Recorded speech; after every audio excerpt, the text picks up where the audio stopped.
Now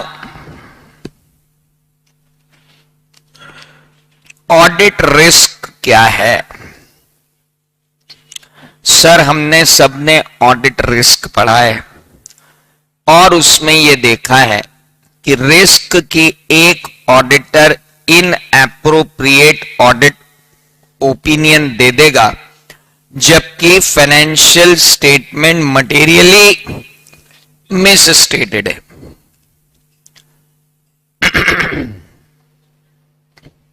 So, when financial statement are materially misstated, मैं एक inappropriate opinion दे दूंगा कब? When financial statement are materially misstated, तो हम कहेंगे कि that is what audit risk. पर कोई पूछेगा कि भाई ऐसा क्यों, आपने तो ऑडिट अभी शुरू भी नहीं किया और आपको रिस्क क्यों लग रही है? तो मैं कहूंगा सर चूंकि रिस्क ऑफ मटेरियल मिसस्टेटमेंट ज्यादा है और डिटेक्शन रिस्क ज्यादा है, इसलिए मुझे ऑडिट रिस्क ज्यादा लग रही है। क्या कहूंगा? रिस्क ऑफ मटेरियल मिसस्टेटमेंट ज्यादा है और डिटेक्शन रिस्क ज्यादा है, इसलिए मुझे ऑडिट रिस्क ज्यादा लग रही है। ओके, तो फिर मुझसे पूछा जाएगा कि आखिर रिस्क ऑफ मटेरियल मिसस्टेटमेंट क्या है? तो मैं कहूंगा कि ऑडिट शुरू करने से पहले ही मुझे जो रिस्क फील हो रही है उसको मैं क्या कह रहा हूं? Risk of material misstatement. Financial statement का ऑडिट शुरू करने से पहले ही मुझे ऐसा लग रहा है कि फाइनेंशियल स्टेटमेंट में मिसस्टेटमेंट हो सकते हैं, उसे मैं रिस्क ऑफ मटेरियल मिसस्टेटमेंट कहता हूं। तो मुझसे पूछा जाएगा कि प्रभु एक बात तो बताओ, अभी तो आपने ऑडिट शुरू किया ही नहीं, आप अभी से कैसे कह सकते हो कि फाइनेंशियल स्टेटमेंट में मिसस्टेटमेंट है? तो मैं कहूंगा कि साहब फाइनेंशियल स्टेटमेंट में मिसस्टेटमेंट है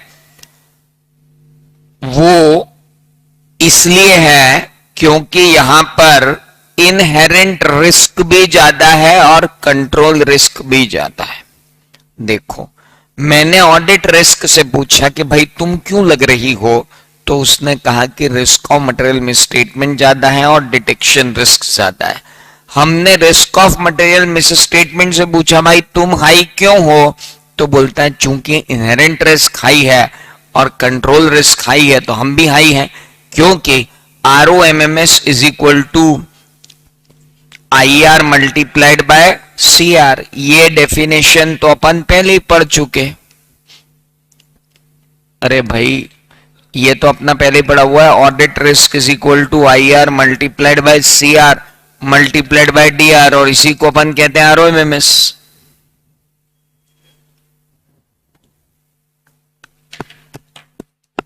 सो audit risk is equal to inherent risk multiplied by control risk multiplied by detection risk. तो हमने कहा कि भाई इनहेरेंट रिस्क क्या है? तो हमने कहा कि एक बिजनेस की जो रिस्क होती है, एक बिजनेस में जिस एंटिटी का हम ऑडिट करने जा रहे हैं, अगर हम अज्यूम करें कि वहां पर कोई इंटरनल कंट्रोल नहीं, बिना इंटरनल कंट्रोल के वहां पे क्या क्रांति आ सकती है, उसको हम क्या कहते हैं? Inherent risk. इनहेरेंट रिस्क मतलब ससेप्टिबिलिटी ऑफ, सब याद है, सबको याद है, मस्त, कोई टेंशन ही नहीं। Susceptibility of an assertion about a class of transaction, account balance or disclosure towards misstatement which can be either individually material or material when aggregated with other misstatement provided या presuming that there is no internal control, तो हम उसे कहते हैं inherent risk। सबको याद आ जाती, कोई टेंशन नहीं, मेरे को इस चैप्टर में तो टेंशन ही नहीं। दूसरा, सर इनहेरेंट रिस्क तो समझ में आया कि बिजनेस की अपनी risk. What is control risk? Risk that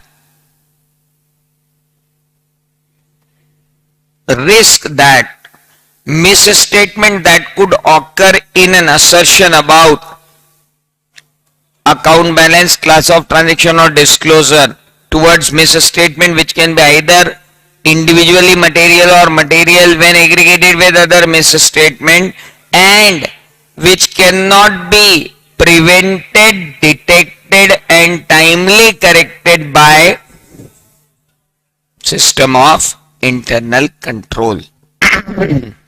तो भाई एक इंटरनल कंट्रोल के पहले की रिस्क, एक इंटरनल कंट्रोल की खुद की रिस्क है, और इंटरनल कंट्रोल के बाद की रिस्क को अपन क्या कहते हैं?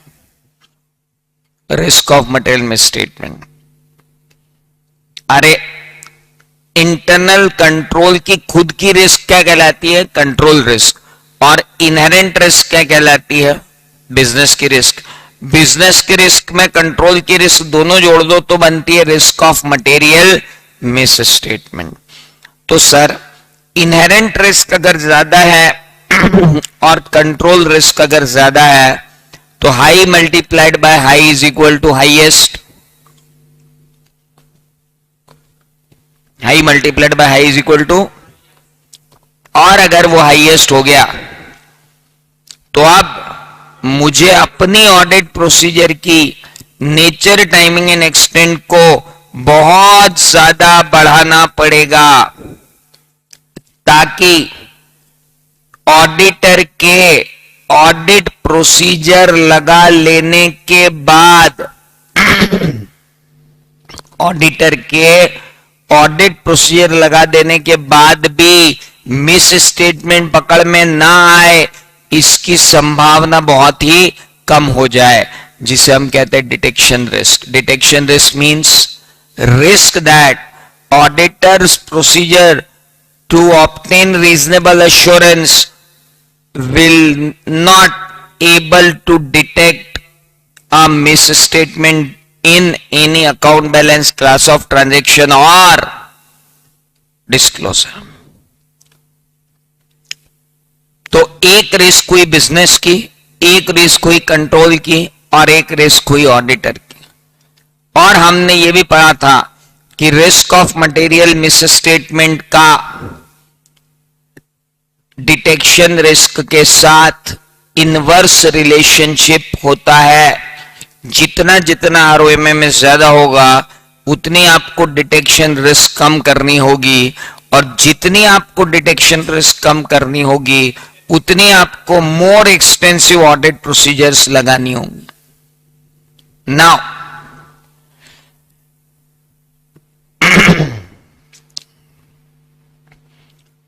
प्रिसाइज मेजरमेंट तो होता ही नहीं है, ये जजमेंट होता है।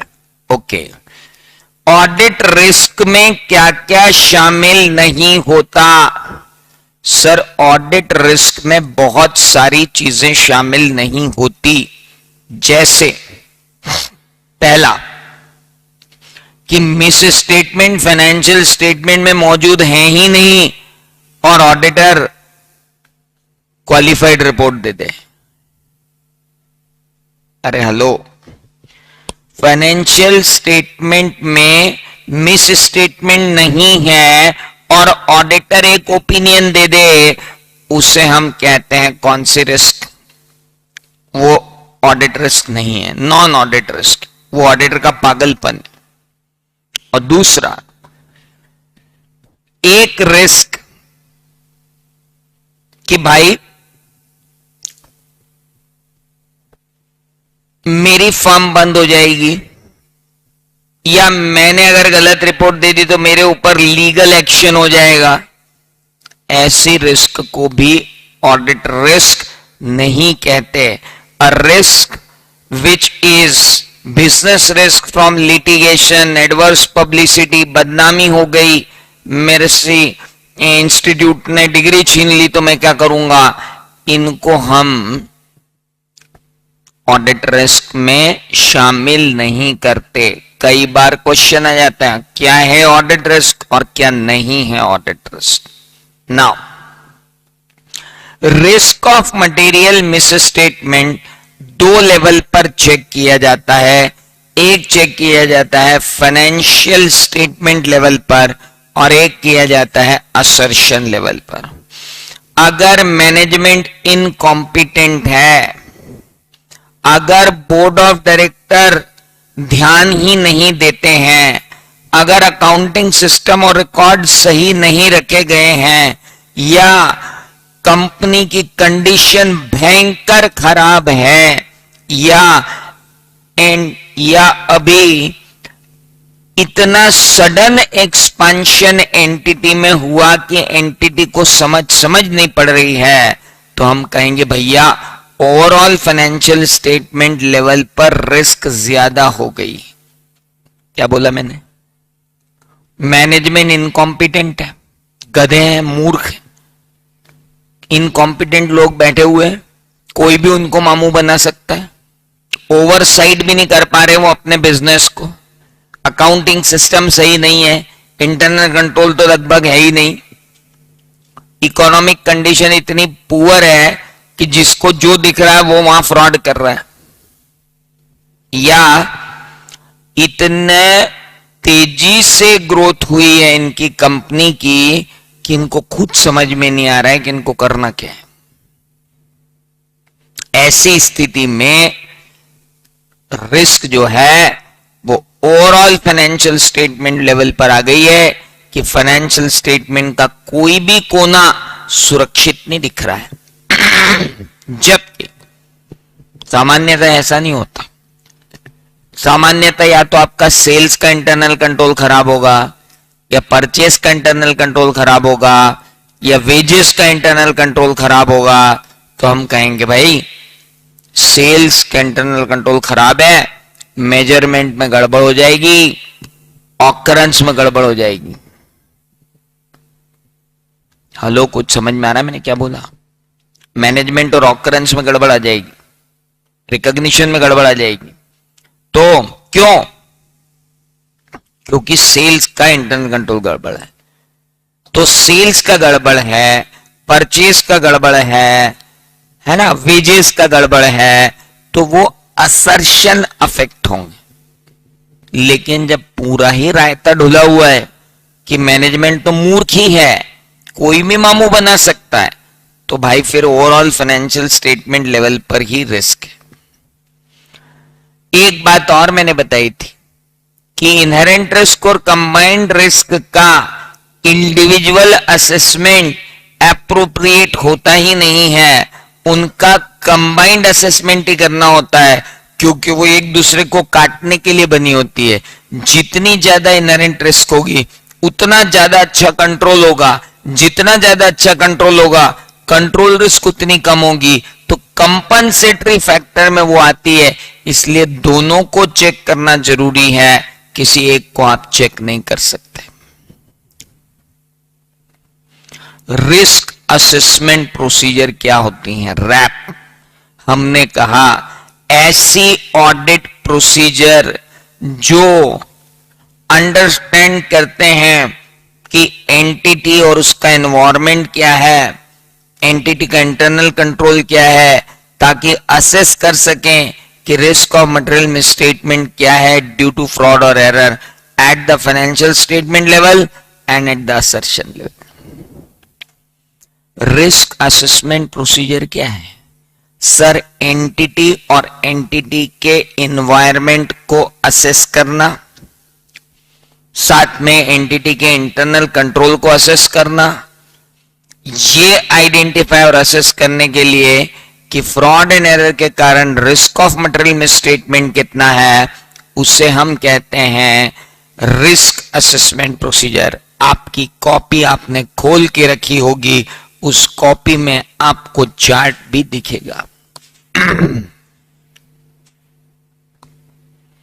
सो that is called risk assessment procedure, जो एंटिटी के इंटरनल कंट्रोल, एंटिटी के एनवायरमेंट को देखते हुए risk of material misstatement check करते हैं, तो हम कहते हैं कि that is we are doing RAP, risk assessment procedure. Risk assessment procedure में कितनी चीजें शामिल होती हैं? सर, रिस्क असेसमेंट प्रोसीजर में 3 चीजें शामिल होती हैं। पहला, मैनेजमेंट से इंक्वायरी करो, अदर्स से इंक्वायरी करो, ऑडिटर के जजमेंट में जिनसे अच्छी इंफॉर्मेशन आपको मिल सकती है, एनालिटिकल प्रोसीजर लगाओ, ऑब्जर्वेशन करो और इंस्पेक्शन करो। You need to do 3 things. पहला, मैनेजमेंट से इंक्वायरी करो, दूसरा एनालिटिकल प्रोसीजर लगाओ, तीसरा ऑब्जर्वेशन एंड इंस्पेक्शन करो। अब ये ऐसा भी नहीं है कि एंटिटी का नॉलेज लेके एक बार रख लिया तो रख लिया, इंटरनल कंट्रोल का नॉलेज एक बार लेके रख लिया तो रख लिया। नहीं, ये तो कंटिन्यूअस डायनामिक प्रोसेस है। Gathering, updating and analysing the information through audit. RAP ऐसा नहीं है कि एक बार लगा के रख दी, ये कंटिन्यूअस प्रोसेस है। Understanding the entity and its environment, including internal control, is a continuous process, dynamic process. It cannot be said as एक बार लगा के रख दिया। Continuous dynamic process से मालिक, इसको तो लगाना ही पड़ता है। ओके, अब एक ऑडिटर किसी एंटिटी का एनवायरमेंट का एनालिसिस करेगा, एनवायरमेंट को समझेगा, एंटिटी को और एंटिटी के एनवायरनमेंट को समझेगा, तो क्या क्या देखेगा? फिर से एक चार्ट बनवाया था मैंने। एक ऑडिटर, मुझे अगर नाहटा प्रोफेशनल एकेडमी का ऑडिटर अपॉइंट किया जाता है तो सबसे पहले मैं जाके देखूंगा कि इंडस्ट्री क्या है। बोल रहे हैं कोचिंग इंडस्ट्री है। रेगुलेशन क्या लग रहे हैं? बोले साहब कंपनी है तो कंपनीज एक्ट लगेगा, और इनकम है तो इनकम टैक्स एक्ट लगेगा, और सर्विसेज देते हैं तो GST लगेगा। Very good. Other external factors क्या है? नहीं, बाकी तो कोई अदर एक्सटर्नल फैक्टर्स नहीं है। नेचर ऑफ द एंटिटी क्या है? सर कोचिंग क्लास है। ऑपरेशन कहाँ कहाँ है? इंडिया में, इंडिया के बाहर? बोले नहीं सर, सिर्फ इंदौर में है। ऑनरशिप में government state structure, governance structure क्या है? किसी की सब्सिडरी है, किसी की होल्डिंग है, किसी की ग्रुप का है? नहीं सर, ये तो नाटा साहब की अपनी प्राइवेट लिमिटेड कंपनी है। Very good. इन्वेस्टमेंट किसने किया है इसमें? नाटा साहब ने खुद ने इन्वेस्टमेंट किया है, बाकी तो किसी का कोई इन्वेस्टमेंट आउटसाइड से है नहीं। पर अभी अभी एक बड़ा इन्वेस्टमेंट आने वाला है 10-12 करोड़ का, वो देखो बात चल रही है। बहुत बढ़िया। नहीं, आने नहीं वाला है, मैं मजाक कर रहा हूं। नाउ एंटिटी किस तरह से स्ट्रक्चर्ड है? सर एक क्लोजली हेल्ड एंटिटी है, पति पत्नी दोनों डायरेक्टर हैं, दोनों ने शेयर कैपिटल ले रखी है, जय श्री राम। बढ़िया। और कुछ अकाउंटिंग पॉलिसी क्या लगाती है ये कंपनी? सर अकाउंटिंग पॉलिसी जो है नॉर्मली AS लगते हैं, एंड AS लाए कभी औकात हुई नहीं, इसका टर्नओवर उतना हुआ नहीं कि इस पे एंड AS लगे, तो अकाउंटिंग पॉलिसी तो अभी अकाउंटिंग स्टैंडर्ड की ही लगती है। तो as such selection and application of accounting policy में कोई दिक्कत नहीं भगवान की दया से अभी तक तो, और कंसिस्टेंटली अकाउंटिंग पॉलिसी लगा रहे हैं। अच्छा, इनकी स्ट्रेटेजी क्या है? क्या ये बहुत बड़ा बनना चाहते हैं? ना जी, बहुत बड़ा तो कोई बनना चाहते नहीं है। सारे टीचर्स को पढ़ाते पढ़ाते 20-20, 25-25 साल हो गए, कोई सेकंड जनरेशन तो आई नहीं है। तो अब इन लोगों ने ऐसे एक्सपेंशन का तो कोई क्राइटेरिया छोड़ दिया है, कर लिया इन्होंने एक्सपेंशन, अपना 70,000 स्क्वायर फीट में मजे ले रहे हैं, तो कोई अब कोई एक्सपेंशन नहीं कर रहे। बढ़िया बढ़िया बढ़िया। कोई पब्लिक इशू तो नहीं लाना, कोई पब्लिक इशू लाने की जरूरत नहीं। भगवान हर साल इनके पास पब्लिक भेज देती, पब्लिक इशू की इनको जरूरत नहीं। गुड। तो फाइनेंशियल परफॉर्मेंस कैसा है? ग्रोइंग ट्रेंड पे है, पूरे टाइम ही ग्रोइंग ट्रेंड पे रहे, अभी भी ग्रोइंग ट्रेंड पे है। लॉकडाउन में थोड़ा सा धक्का पड़ा, बट ठीक है, सब पुराने खिलाड़ी हैं, चल रहा बढ़िया। ये क्या था? Understanding the entity. नाटा एकेडमी को समझ लिया अपन ने कि क्या है नेचर ऑफ द एंटिटी, क्या है इसके ऑपरेशन, क्या है इसके ऑनर कौन है, इसमें इन्वेस्टमेंट किसने किया, इस एंटिटी कैसे स्ट्रक्चर्ड है, इसका गवर्नेंस स्ट्रक्चर क्या है, किसी की होल्डिंग तो नहीं है, किसी की सब्सिडरी तो नहीं है, कौन से अकाउंटिंग स्टैंडर्ड लगते हैं इस पर, कौन सी अकाउंटिंग पॉलिसी लगती है, ऑब्जेक्टिव स्ट्रेटेजीज इनकी क्या है, measurement and review of entities performance क्या है, देख लो। वाह, देख लिया, बढ़िया, बहुत बढ़िया, बहुत बढ़िया, बहुत बढ़िया, बढ़िया भाई साहब, समझ में आ गया बिल्कुल। हाँ कि अंडरस्टैंड कैसे करना है एंटिटी को। जनरल बातें हैं सर, फालतू की रटने की कोई जरूरत ही नहीं है इसको। अब वो रट लो तुम, R T I I I T T T, क्या करोगे रट के? मर ही जाओगे, वहां चिल्लाओगे I I. Now internal control किसको कहते हैं? What we mean by internal control? Sir ये एक जबरदस्त प्रोसीजर है, ये एक बड़ा इंपॉर्टेंट क्वेश्चन है। इंटरनल कंट्रोल क्या है? तो सर इंटरनल कंट्रोल एक प्रोसेस है जो डिजाइन, इंप्लीमेंट और मेंटेन कर रहा है कौन? दोस्त charge with governance and management and other persons. क्यों? ताकि रीजनेबल अश्योरेंस मिल सके। किस बात का रीजनेबल अश्योरेंस मिल सके? कि एंटिटी नीचे लिखे हुए ऑब्जेक्टिव्स को अचीव कर पा रही है। पहला, फाइनेंशियल रिपोर्टिंग रिलायबल है। दूसरा, ऑपरेशंस इफेक्टिवली चल रहे हैं। तीसरा, सेफगार्ड ऑफ असेट हो रहा है। चौथा, compliance with laws and regulations हो रहा है। भाई साहब, इंटरनल कंट्रोल एक प्रोसेस है जो डिजाइन, इंप्लीमेंट और मेंटेन की है मैनेजमेंट एंड दोस्त चार्ज विद गवर्नेंस ने, ताकि उन्हें इस बात का रीजनेबल अश्योरेंस मिल सके कि फाइनेंशियल रिपोर्टिंग रिलायबल है, इफेक्टिव है, ऑपरेशंस इफेक्टिवली और इफिशिएंटली चल रहे हैं, असेट सेफगार्ड है और compliance with laws and regulation properly हो रहा है। तो reliable financial reporting, effectiveness and efficiency of operation, safeguarding of assets and compliance with laws and regulation, ये चार चीजें मिलकर बनाती हैं इंटरनल कंट्रोल। ओके, अब बात आती है कि ऑब्जेक्टिव एक्चुअली इंटरनल कंट्रोल का है क्या। उनका कहना है, देखो, अगर बिजनेस में कोई भी काम होता है तो या तो वो जनरल अथॉराइजेशन से हो या स्पेशल अथॉराइजेशन से हो, अनअथॉराइज काम नहीं होना चाहिए। ये बात तो अपन समझ सकते हैं कि या तो जनरल अथॉराइजेशन से हो या स्पेशल अथॉराइजेशन से हो, लेकिन बिना अथॉराइजेशन के कोई काम नहीं होना चाहिए। दूसरा, इंटरनल कंट्रोल ये चाहता है कि जो अथॉराइज ट्रांजैक्शन हुआ है वो करेक्ट अमाउंट पे रिकॉर्ड हो जाए।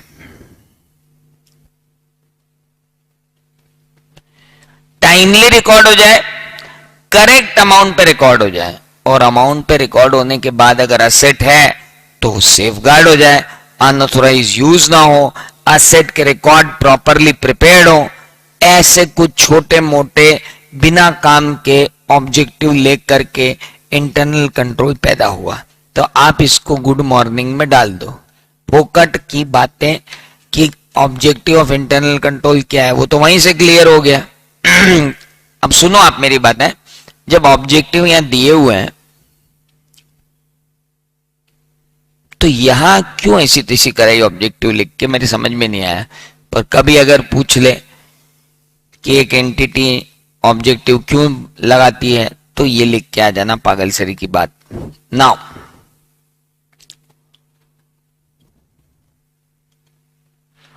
क्या सारे इंटरनल कंट्रोल ऑडिटर के लिए इंपॉर्टेंट है? ना जी, सारे इंटरनल कंट्रोल इंपॉर्टेंट नहीं है, सिर्फ रिलेवेंट इंटरनल कंट्रोल जो रिलेवेंट टू ऑडिट है वही ऑडिटर के लिए इंपॉर्टेंट है। ये ऑडिटर के प्रोफेशनल जजमेंट पे डिपेंड करता है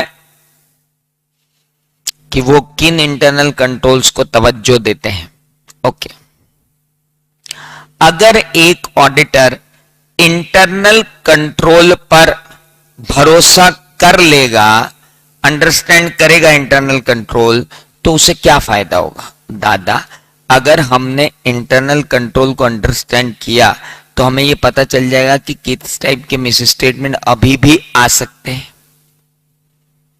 हमें यह पता चल जाएगा कि ROMMS क्या है, और हमें हेल्प मिलेगी कि हम अपनी ऑडिट प्रोसीजर की नेचर, टाइमिंग एंड एक्सटेंट को डिटरमाइन कर पाए। आप ही बताओ, इंटरनल कंट्रोल को अंडरस्टैंड करने से हमें क्या फायदा? एक तो हमें पता चल जाएगा कि ये इंटरनल कंट्रोल है, इसको हमने अंडरस्टैंड कर लिया है, इसके होते हुए भी इतने फ्रॉड तो हो सकते हैं। दूसरा, रिस्क ऑफ मटेरियल मिसस्टेटमेंट कितने हैं, उन फ्रॉड के होने के चांसेस कितने हैं? जो फ्रॉड हो सकते हैं वो तो ठीक है, उनके होने के चांसेस कितने हैं? और उसके बाद हम उन दोनों को देखते हुए अपनी डिटेक्शन रिस्क को मॉडरेट करेंगे तो अपना nature, timing and extent of audit procedure determine कर पाएंगे। ये फायदा है। इंटरनल कंट्रोल की लिमिटेशंस क्या है? अरे सर, इंटरनल कंट्रोल की भी अपनी इनहेरेंट लिमिटेशन है। इंटरनल कंट्रोल भी रीजनेबल अश्योरेंस दे सकता है, इंटरनल कंट्रोल कभी भी एब्सोल्यूट अश्योरेंस नहीं दे सकता, क्योंकि जितने भी इंटरनल कंट्रोल होते हैं वो सब यूजुअल ट्रांजैक्शन के लिए बने होते हैं। अगर कोई अनयूजुअल ट्रांजैक्शन हो जाएगा तो इंटरनल कंट्रोल उसके बाद आप ला सकते हो, उस समय आप इंटरनल कंट्रोल नहीं ला सकते। क्या बोला मैंने?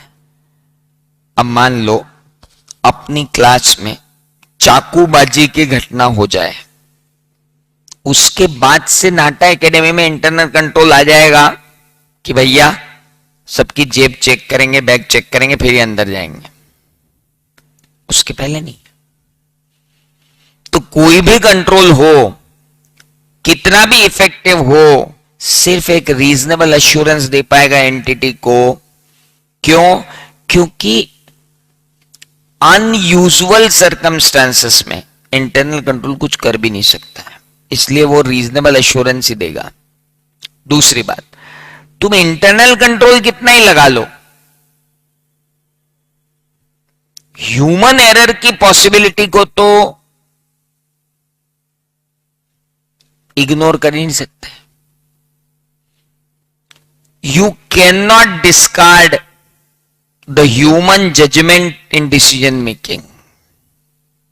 आपने लाख इंटरनल कंट्रोल लगा दिया हो, लेकिन अल्टीमेटली आखिरी डिसीजन किसको लेना है?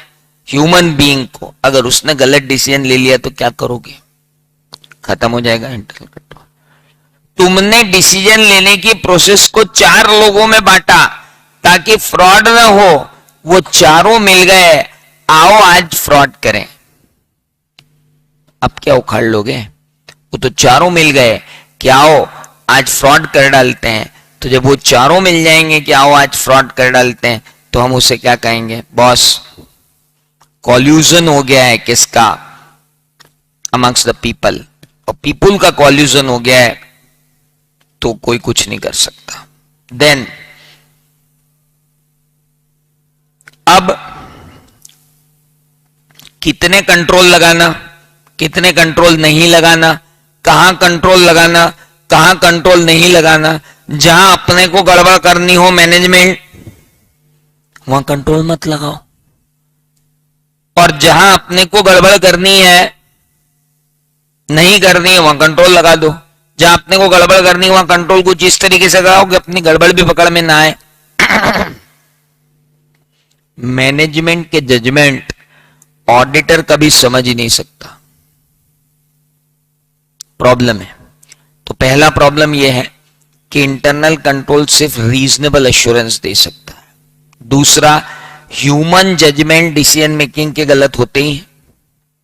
तीसरा, लोग कॉल्यूड हो जाते हैं। चौथा, मैनेजमेंट का जजमेंट गलत हो जाता है। पांचवा, एक ऊपर छोड़ दिया मैं, lack of understanding of the purpose. लोग क्या करते हैं, कंट्रोल समझते ही नहीं, पर्पस ही नहीं समझते कि कंट्रोल का पर्पस क्या है। जैसे हम लोग कंट्रोल के नाम पे मास्क लगा लेते हैं, दिन भर लटका लटका घूमते कान में, तो पर्पस क्या है?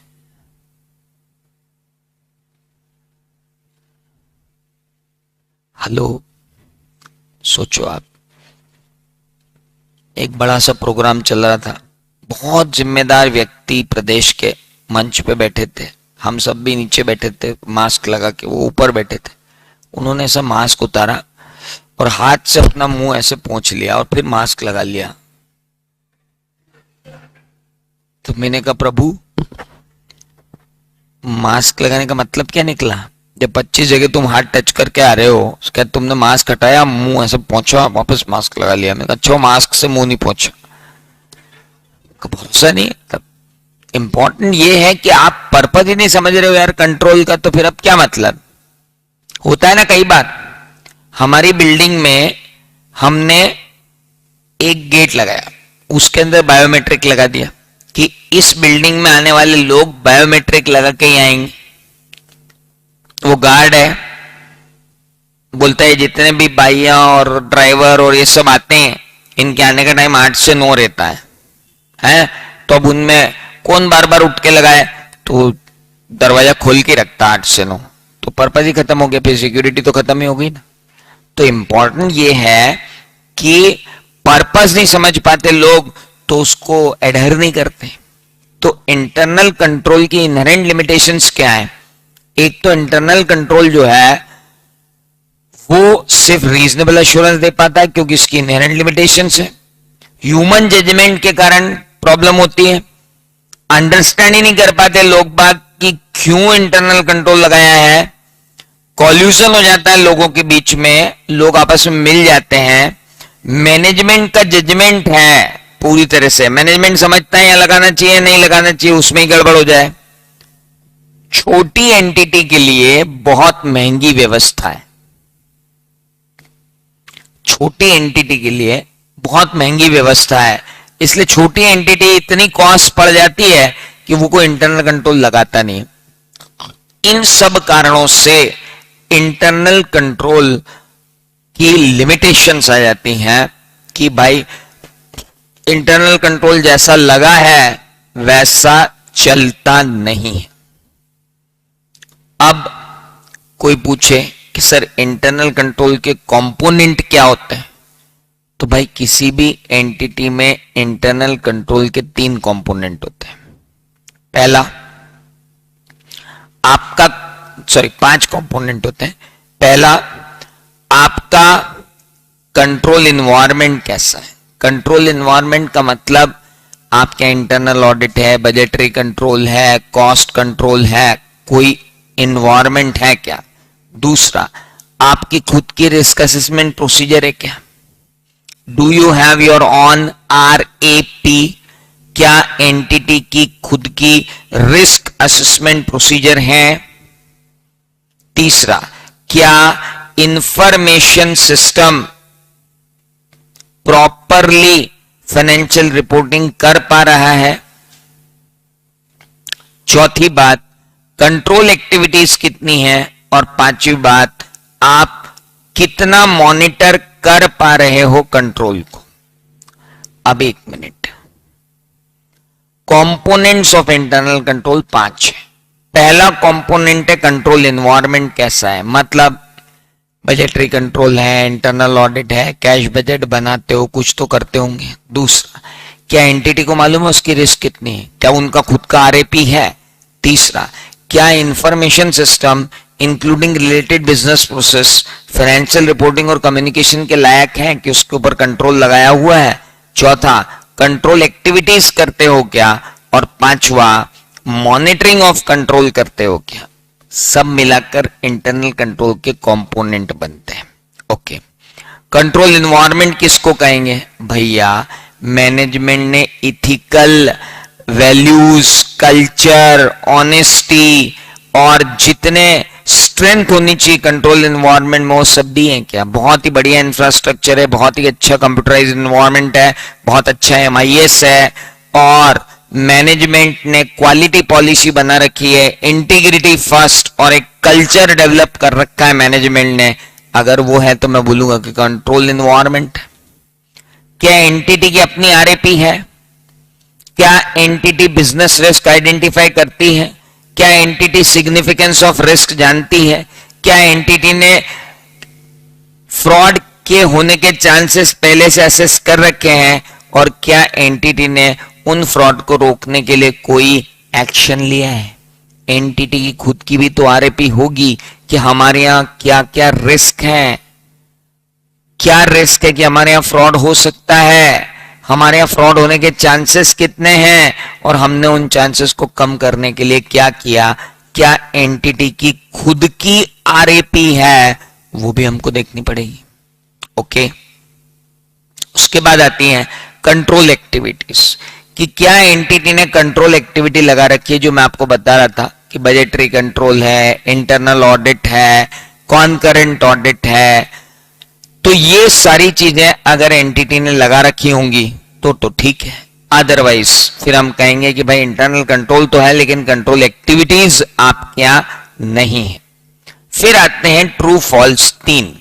पहला, risk of material misstatement is greater for non routine transaction. ये तो हमको मालूम है कि नॉन रूटीन ट्रांजेक्शन में ROMMS ज्यादा होती है। फिर आता है risk of material misstatement is greater for significant judgemental matter. तो ये भी सही है कि जितने बड़े अमाउंट का जजमेंट लेगा मैनेजमेंट, उतने ज्यादा मिसस्टेटमेंट के चांसेस होंगे।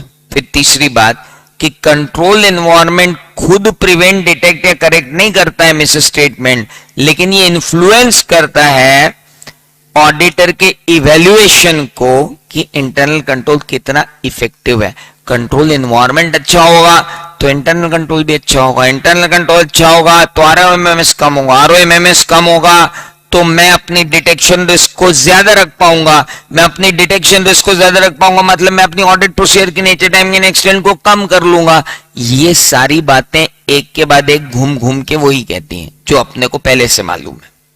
नाउ जब आप इंटरनल कंट्रोल को इवेल्युएट करते हो तो इवेल्युएट करने के लिए आपके पास 4 तरीके हैं। या तो आप नैरेटिव रिकॉर्ड बना लो, यानी इंटरनल कंट्रोल को इवेल्युएट करो और उसको कॉम्प्रिहेंसिवली लिखकर रख लो। लेकिन ऐसा कॉम्प्रिहेंसिव लिखने में समय बहुत जाएगा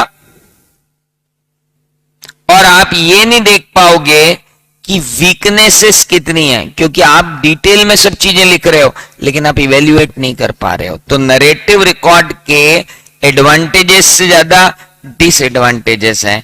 कि भाई क्या होता है नैरेटिव रिकॉर्ड्स में कि सबसे पहली बात तो कि आप उसको डिटेल में लिखते जा रहे हो। When you are writing it in details and details and details and details, तो इतना डिटेल में आप जब लिखोगे नैरेटिव रिकॉर्ड्स को तो उसमें टाइम बहुत खर्च होगा। दूसरा, वीकनेस आइडेंटिफाई नहीं होंगी क्योंकि आप इवेल्युएट तो कर नहीं रहे हो, आप लिखे जा रहे हो बस। और अगर कोई चेंज करना पड़ा बाद में तो पूरा नरेशन चेंज होता है। इसलिए नरेटिव रिकॉर्ड उतना इंपॉर्टेंट नहीं, ये उतना यूजफुल नहीं है। बजाय उसके चेकलिस्ट बनाकर अपने असिस्टेंट्स को दे दी, सीरीज ऑफ क्वेश्चन बनाकर अपने असिस्टेंट्स को दे दिए कि जाओ जरा इंटरनल कंट्रोल चेक करके आओ, जाके देखो परचेस डिपार्टमेंट है कि नहीं, क्या परचेस हेड है, क्या वहां कोटेशन बुलाए जाते हैं, क्या वहां पे कोटेशन कंपेयर होते हैं, क्या वहां पर जिसका कोटेशन सिलेक्ट हुआ है उसी से परचेस किया जाता है, क्या वहां पर परचेस ऑर्डर है, क्या परचेस ऑर्डर 1 लाख रुपए से ऊपर हो तो किसके साइन लगेंगे। तमाम सारे क्वेश्चन हमने चेकलिस्ट बना के अपने एम्प्लॉय को दे दिए कि जाओ चेक करके आओ, दैट इज कॉल्ड चेकलिस्ट। और अगर यही क्वेश्चन हमने सामने वाले से भरवा लिए, एम्प्लॉय से या मैनेजमेंट से भरवा लिए, तो तो यही सारी चीज हो जाती है internal control questionnaire.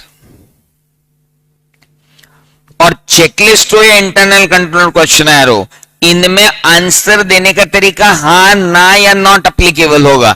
Exceptional circumstances में किसी को ज्यादा लिखना है तो लिखे। उसके बाद आता है फ्लो चार्ट। फ्लो चार्ट का मतलब क्या? हम डिस्क्रिप्टिव ग्राफिकल प्रेजेंटेशन कर देते हैं किसकी?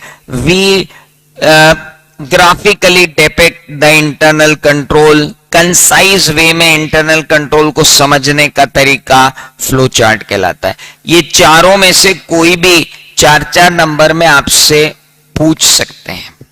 अब बात आती है कि इंटरनल कंट्रोल को टेस्ट करने के क्या तरीके हैं। सर, इंटरनल कंट्रोल की इफिशियंसी को आपको अगर टेस्ट करना है, जैसे मुझे अगर टेस्ट करना है कि परचेज डिपार्टमेंट में प्रॉपर कंट्रोल है कि नहीं है, तो मैं जाऊंगा और डॉक्यूमेंट इंस्पेक्ट करूंगा कि लाओ कोटेशन बताओ, परचेस ऑर्डर बताओ, इनवॉइस बताओ।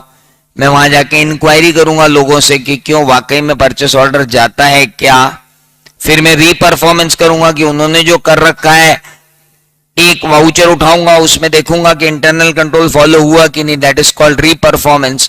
और मैं एक चीज और कर सकता हूं कि मैं डमी ट्रांजैक्शन को कंट्रोल सिस्टम में डाल दूं और डमी ट्रांजैक्शन पे देखूं कि इस पे सारे कंट्रोल लगे कि नहीं लगे। फर्जी परचेस करके एक बार मैनेजमेंट की तरफ से फर्जी परचेस ऑर्डर डलवा के देखूं कि वो ऑर्डर कितने तरफ से घूम के आता है, तो हम उसे बोलते हैं कि that is called test of control, जो आपके आ गए। इंफॉर्मेशन टेक्नोलॉजी कंट्रोल होने के क्या फायदे हैं? अरे सर, एक तो ये कंसिस्टेंटली अप्लाई होते हैं, मतलब किसी की मर्जी नहीं चलती है। अगर कंप्यूटराइज्ड कंट्रोल होते हैं तो किसी की मर्जी नहीं चलती है, क्योंकि कंसिस्टेंटली अप्लाई होते हैं, चाहे कैलकुलेशन कैसी भी हो। कॉम्प्लेक्स कैलकुलेशन भी आसानी से हो जाती है। Timeliness, availability of information accuracy के साथ अवेलेबल होती है।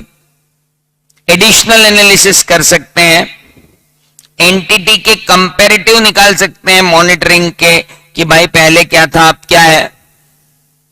कंट्रोल ऑटोमेटेड होने से उनके वायलेशन के चांसेस कम हो जाते हैं और सेग्रीगेशन ऑफ ड्यूटी पासवर्ड वासवर्ड से हो जाती है। अगर आप कंट्रोल ऑटोमेटेड कर देते हो तो क्या होता है? पहली बात तो आपकी मर्जी नहीं चलेगी तो कंसिस्टेंटली अप्लाई होंगे। दूसरा, आपकी इफिशियंसी बढ़ा देंगे, टाइमलीनेस और अवेलेबिलिटी और एक्यूरेसी ऑफ इंफॉर्मेशन बढ़ा देंगे। तीसरा, आप पहले एक एनालिसिस करते थे मैन्युअली, अब आपको 4 अवेलेबल रहेंगे। चौथा, आपके एंटिटी का परफॉर्मेंस आपको अलग से जाके नहीं देखना पड़ेगा, रेडीमेड रिपोर्ट्स अवेलेबल रहेंगी जिनसे आप परफॉर्मेंस देख सकते हो। पांचवा, कंट्रोल कोई वायलेट कर दे इसके चांसेस कम हो जाएंगे। छठा, ये आपकी लोगों को बांटने की जो एक सेग्रीगेशन ऑफ ड्यूटीज था, अब चूंकि 4 लोगों का काम एक ही कंप्यूटर कर देगा विथ कंट्रोल, तो आपकी कॉस्ट भी बचेगी। तो ये एडवांटेजेस हैं आईटी के, इंफॉर्मेशन टेक्नोलॉजी के कंट्रोल में, लेकिन उसके डिसएडवांटेजेस भी हैं। डिसएडवांटेज ये है कि भाई साहब, या तो प्रोग्राम गलत हुआ तो सही डेटा को गलत प्रोसेस करेगा, हेलो, और अगर इनपुट गलत हुआ तो गलत डेटा सही प्रोसेस होकर गलत रिजल्ट देगा।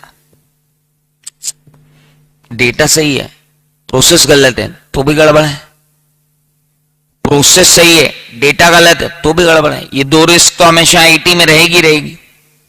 फिर अनऑथोराइज एक्सेस कर लेंगे लोग, तुम्हारा पासवर्ड मुझे मालूम, मेरा पासवर्ड तुमको मालूम। तीसरी बात, अगर एक ही आदमी को 2-3 लोगों के पासवर्ड मालूम है तो वो अपनी एक्सेस को बढ़ा लेगा जितनी उसकी एक्सेस नहीं है। वो मास्टर डेटा में घुस जाएगा, मास्टर फाइल में अल्टरेशन कर देगा, सिस्टम प्रोग्राम में अल्टरेशन कर देगा।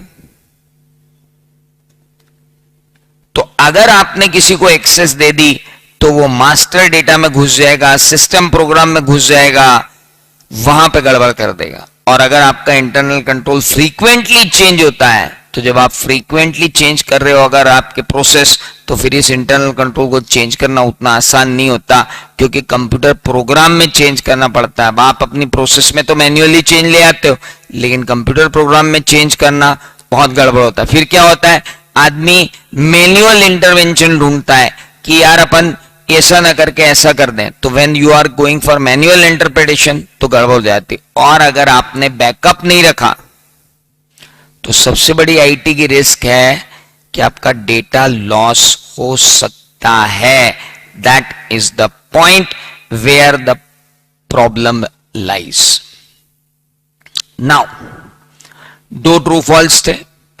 Manual element in internal control में more suitable where judgment and descriptions are required. देखिए ऐसा है, कंप्यूटर एक जगह जाके अटक गया और उसने बोला अब जो डिसीजन ऑफिसर का होगा वही डिसीजन कंप्यूटर लेगा। तो अब साहब जो डिसीजन ऑफिसर का होगा वही डिसीजन कौन लेगा, कंप्यूटर लेगा। तो फिर मैन्युअल इंटरवेंशन हो गया। अब ऑफिसर हाँ या ना बोल रहा है, अगर वो गड़बड़ कर रहा है तो कंप्यूटर भी गड़बड़ कर देगा। तो मैन्युअल एलिमेंट जितने ज्यादा होंगे उतना ज्यादा ऑटोमेशन जो है वो वीक हो जाएगा। इस बारे में आपसे वो ट्रू एंड फॉल्स पूछ सकते हैं। इसके बाद आईसीएफसीआर की रिक्वायरमेंट उन्होंने पूछी कि साहब आईसीएफसीआर क्या है।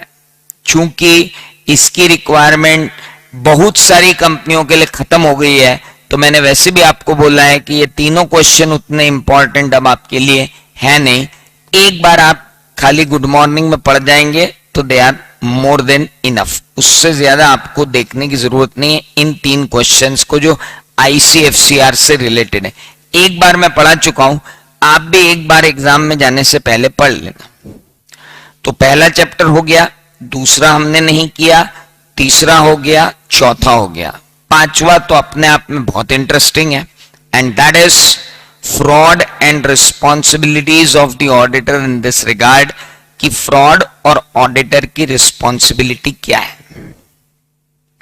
सर फ्रॉड के बारे में हमने पढ़ा था क्या, कि फ्रॉड एक इंटेंशनल एक्ट होता है। Fraud is an intentional act. कौन करता है फ्रॉड? एक ऐसा इंटेंशनल एक्ट है जो एक या एक से ज्यादा इंडिविजुअल करते हैं, और ये इंडिविजुअल मैनेजमेंट में से भी हो सकते हैं, दोस्त चार्ज विद गवर्नेंस में से भी हो सकते हैं, एम्प्लॉय भी हो सकते हैं, और थर्ड पार्टी भी हो सकती है।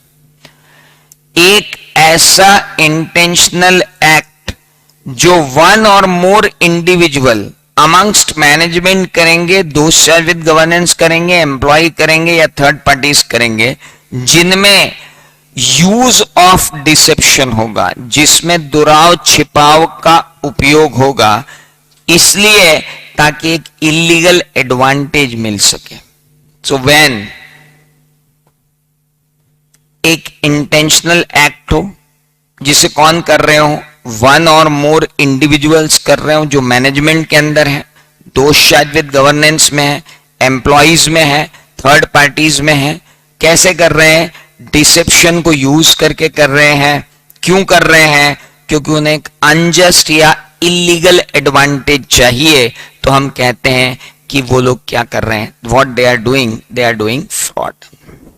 फ्रॉड दो टाइप का होता है, एक होता है misstatement resulting from FFR, और एक होता है misstatement resulting from MOA. FFR मतलब फ्रॉड्यूलेंट फाइनेंशियल रिपोर्टिंग, और एमओए मतलब misappropriation of asset.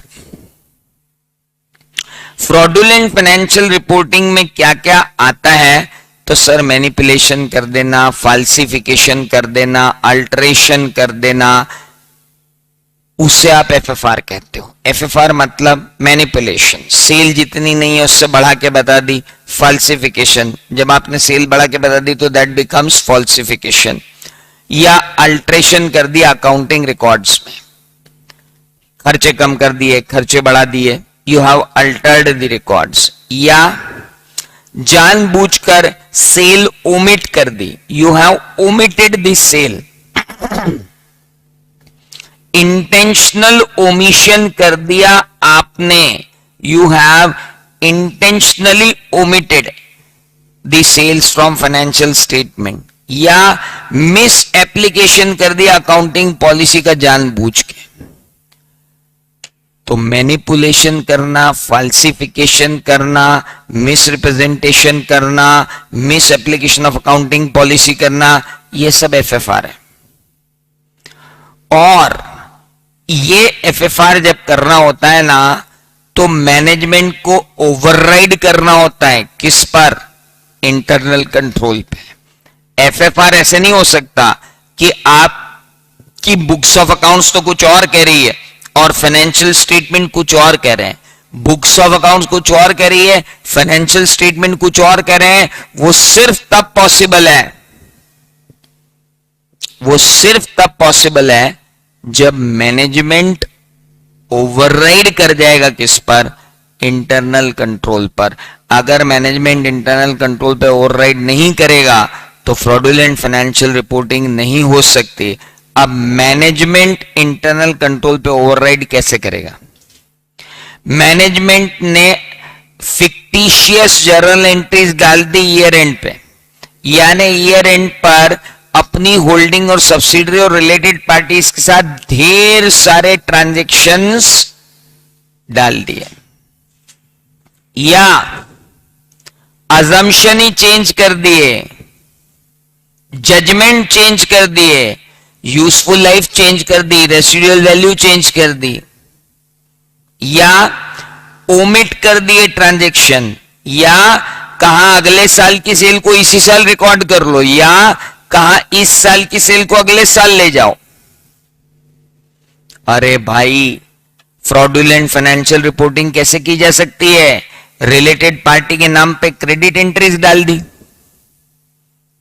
Accounting assumption change कर दिए, अकाउंटिंग एस्टिमेट चेंज कर दिए, सेल ओमिट कर दी, अगले साल सेल हुई उसको इसी साल दिखा दिया, इस साल सेल हुई उसको अगले साल ले गए, कॉन्टिजेंट लायबिलिटी को छुपा लिया, डिस्क्लोज ही नहीं कर रहे हो। इतने कॉम्प्लेक्स ट्रांजैक्शन बना दिए कि एक एंटिटी ने दूसरी को, दूसरी ने तीसरी को, रिलेटेड पार्टी में ट्रांजैक्शन घुमा दिया। You are misrepresenting the financial position or financial performance of the entity. Record he alter कर डाले, सेल गायब कर दी, सेल डबल कर दी, ऐसा कोई भी काम आप करोगे तो बिना मैनेजमेंट ओवरराइड के तो यह काम होना नहीं।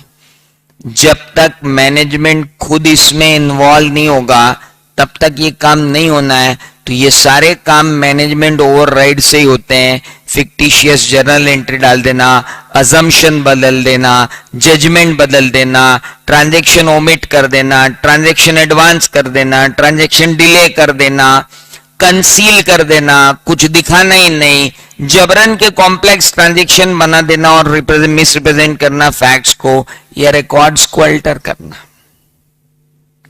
ये सारे काम फ्रॉडुलेंट फाइनेंशियल रिपोर्टिंग से होते हैं, लेकिन वो सिर्फ तब हो पाते हैं जब मैनेजमेंट ओवरराइड करता है। मैनेजमेंट या एम्प्लॉय फ्रॉड क्यों करेगा? सर, मैनेजमेंट या एम्प्लॉय फ्रॉड इसलिए करेगा कि उसके पास बहुत सारे फाइनेंशियल ऑब्लिगेशन है, ढेर सारा लोन ले लिया है, ईएमआई के भी पैसे नहीं है, उसके ऊपर बहुत प्रेशर है, या मैनेजमेंट ने उसको अनरियलिस्टिक गोल दे दिया, तेरे को 2 करोड़ की सेल करनी, औकात उसकी 50 लाख की नहीं, अब उल्टी सीधी बातें तो करेगा ही। या एम्प्लॉय डिससेटिस्फाइड है, मोटिवेशन उसको है नहीं, एम्प्लॉयर को रोज सुबह आके गाली देता है, हेलो, अपने आप को बड़ा बताना चाहता है, सारी क्रेडिट खुद लेना चाहता है, और मैनेजमेंट ने खुद अपॉर्चुनिटी दे रखी है, इतना इंटरनल कंट्रोल बिगाड़ कर रखा है कि एम्प्लॉय चुप चाहे तब फ्रॉड कर ले। भाई साहब, एक एम्प्लॉय फ्रॉड करने के लिए लालायित कब होगा? जब उसकी ईएमआई आ गई होंगी, जब अनरियलिस्टिक गोल उसको दे दिए जाए, जब वो डिससेटिस्फाइड हो, जब वो नेम गेम में उलझ गया हो। एम्प्लॉय को बोल रहा है मैनेजमेंट तू इलीगल कर, तो अब एम्प्लॉय भी सोच रहा है चोर के घर चोरी करने में क्या दिक्कत। अपॉर्चुनिटी टू कमिट फ्रॉड, आपने उसको फ्रॉड करने की अपॉर्चुनिटी दे दी। ओके, ये तो था एफएफआर। अब आता है मिस एप्रोप्रिएशन ऑफ असेट, यानी सीधे असेट ही गायब कर दो। अभी तक तो फिगर ऊपर नीचे कर रहे थे, अब तो असेट ही ले जाएंगे। कैश आया, जेब में रख के ले गए, स्टोर में से फिजिकल एसेट या इंटेलेक्चुअल प्रॉपर्टी उठा ले गए, एंटिटी से पेमेंट करवा दिया उतना जितना पेमेंट कभी करना ही नहीं था। वो सर्विसेज जो एंटिटी को कभी रिसीव नहीं हुई, वो सर्विसेज जो एंटिटी को कभी रिसीव नहीं हुई, उन सर्विसेज के लिए आपने पेमेंट दिखा दिया। या कंपनी की कार को ले करके दिन भर रगड़ रहे हो, तुम तो पर्सनल यूज में ले रहे हो। मिस एप्रोप्रिएशन ऑफ असेट यानी क्या, आप रिसीट्स को एम्बेजल कर रहे हो, फिजिकल असेट्स को स्टील कर रहे हो, गुड्स एंड सर्विसेज जो कंपनी को कभी रिसीव नहीं उसका पेमेंट करवा रहे हो, या असेट्स को पर्सनल यूज में ले रहे हो, तो in all such cases misappropriation of asset will be there. अब आती है बात, डिफॉल्केशन ऑफ कैश कैसे करते हो। सर, डिफॉल्केशन ऑफ कैश करने की हमारे पास मेथड है इन्फ्लेशन ऑफ कैश पेमेंट और suppressing the cash receipts. Cash payment inflate कैसे कर सकते हैं, फिक्टिशियस इनवॉइस लगा दी, पेमेंट कर दिया। अमाउंट 100 रुपए का था, बढ़ा के 10,000 करके पेमेंट कर दिया। वेजेस में 11,000 का पेमेंट किया, 2 जीरो बढ़ा के 1,10,000 की वेजेस पे कर दी। लेजर की टोटलिंग गलत कर दी। आजकल तो नहीं हो सकता है लेजर की टोटलिंग गलत होना, पर ठीक है लिखा है तो अपन मान लेते हैं। आप फ्रॉड कैसे करोगे, मिस डिफॉल्केशन ऑफ कैश कैसे होगा, या तो आप कैश पेमेंट इन्फ्लेट करोगे यानी पेमेंट बढ़ा के दिखाओगे, या जो रिसिप्ट हुई है वो घटा के दिखाओगे। रिसिप्ट घटाने में एक तरीका बहुत काम का होता है, teeming and lading. Teeming and lading मतलब पालते रहना और लादना। टीमिंग एंड लेडिंग के बारे में मैंने बताया था कि वो क्या होता है, एक ही अमाउंट के रिसिप्ट्स हैं, आपसे 2,000 आए, आपसे 2,000 आए, आपसे 2,000 आए, आपसे 2,000 आए, आपसे 2,000 आए, आपसे 2,000 आए, आपके 2,000 इनके ऊपर डाल दिए, है ना। वो 2,000 तो जेब में रख लिए, इन्होंने दिए वो आपके ऊपर डाल दिए, फिर उन्होंने दिए इनके ऊपर डाल दिए, फिर उन्होंने दिए इनके ऊपर डाल दिए, फिर उन्होंने दिए इनके ऊपर डाल दिए, फिर उन्होंने दिए इनके ऊपर डाल दिए। इस तरीके से मैं एक के अमाउंट को दूसरे पे एडजस्ट करता हूं, तो उसे क्या कहते हैं, teeming and leading. We treat it as teeming and leading. Okay, या मैं क्या करूं, जबरन में लोगों को डिस्काउंट दे दूं जबकि उनको डिस्काउंट दिया ही नहीं है, जबरन में उनको अलाउ कर दूं डिस्काउंट रिबेट कस्टमर के अकाउंट में, और वो जो पैसे दें वो दें 100 रुपए, मैं 20 रुपए जेब में रख लूं कि उसको मैंने डिस्काउंट दिया और 80 रुपए जमा खाता, सप्रेस कर लिया। जबरन में बेड डेट शो कर दूं और डेटर से जो पेमेंट आए वो रख लूं। सेल करूं 1 लाख की, बताऊं 10,000 की। रद्दी बेच दूं, अटाला बेच दूं, पैसे खा जाऊं।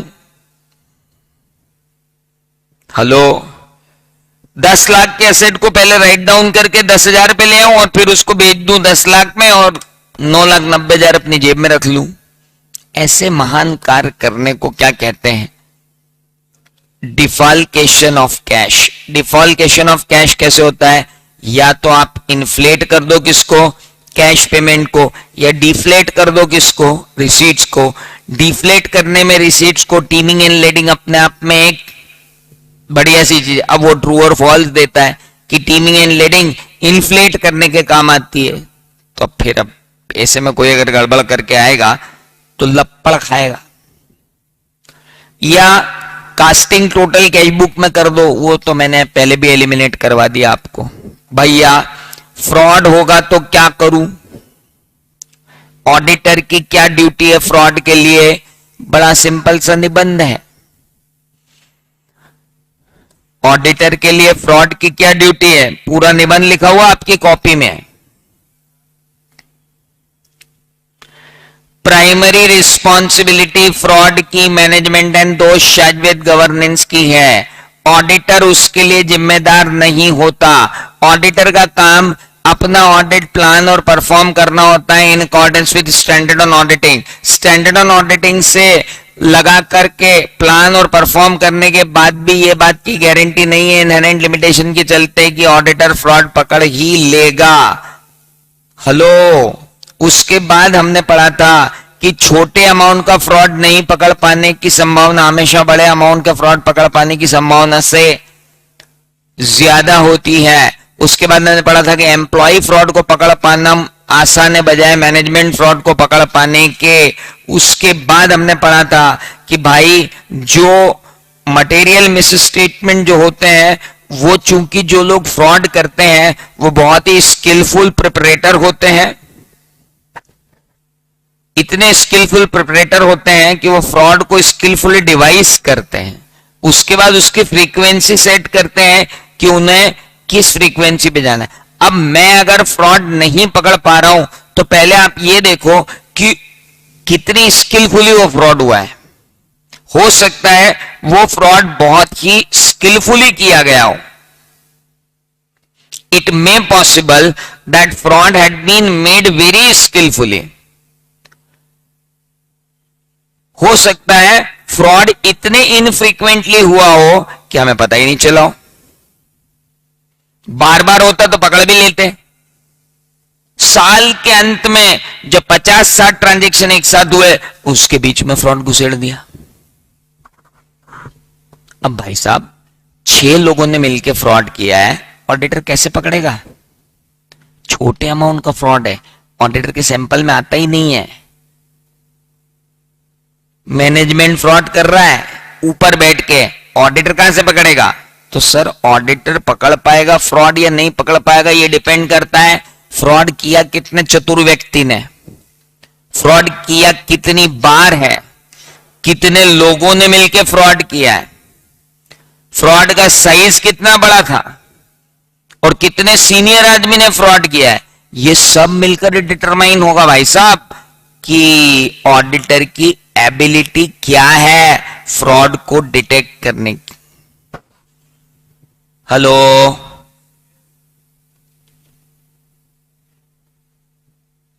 समझ में आया कुछ? ना।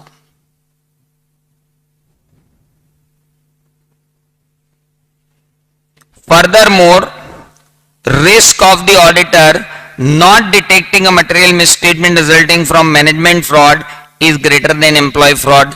ये तो हमने देख ही लिया।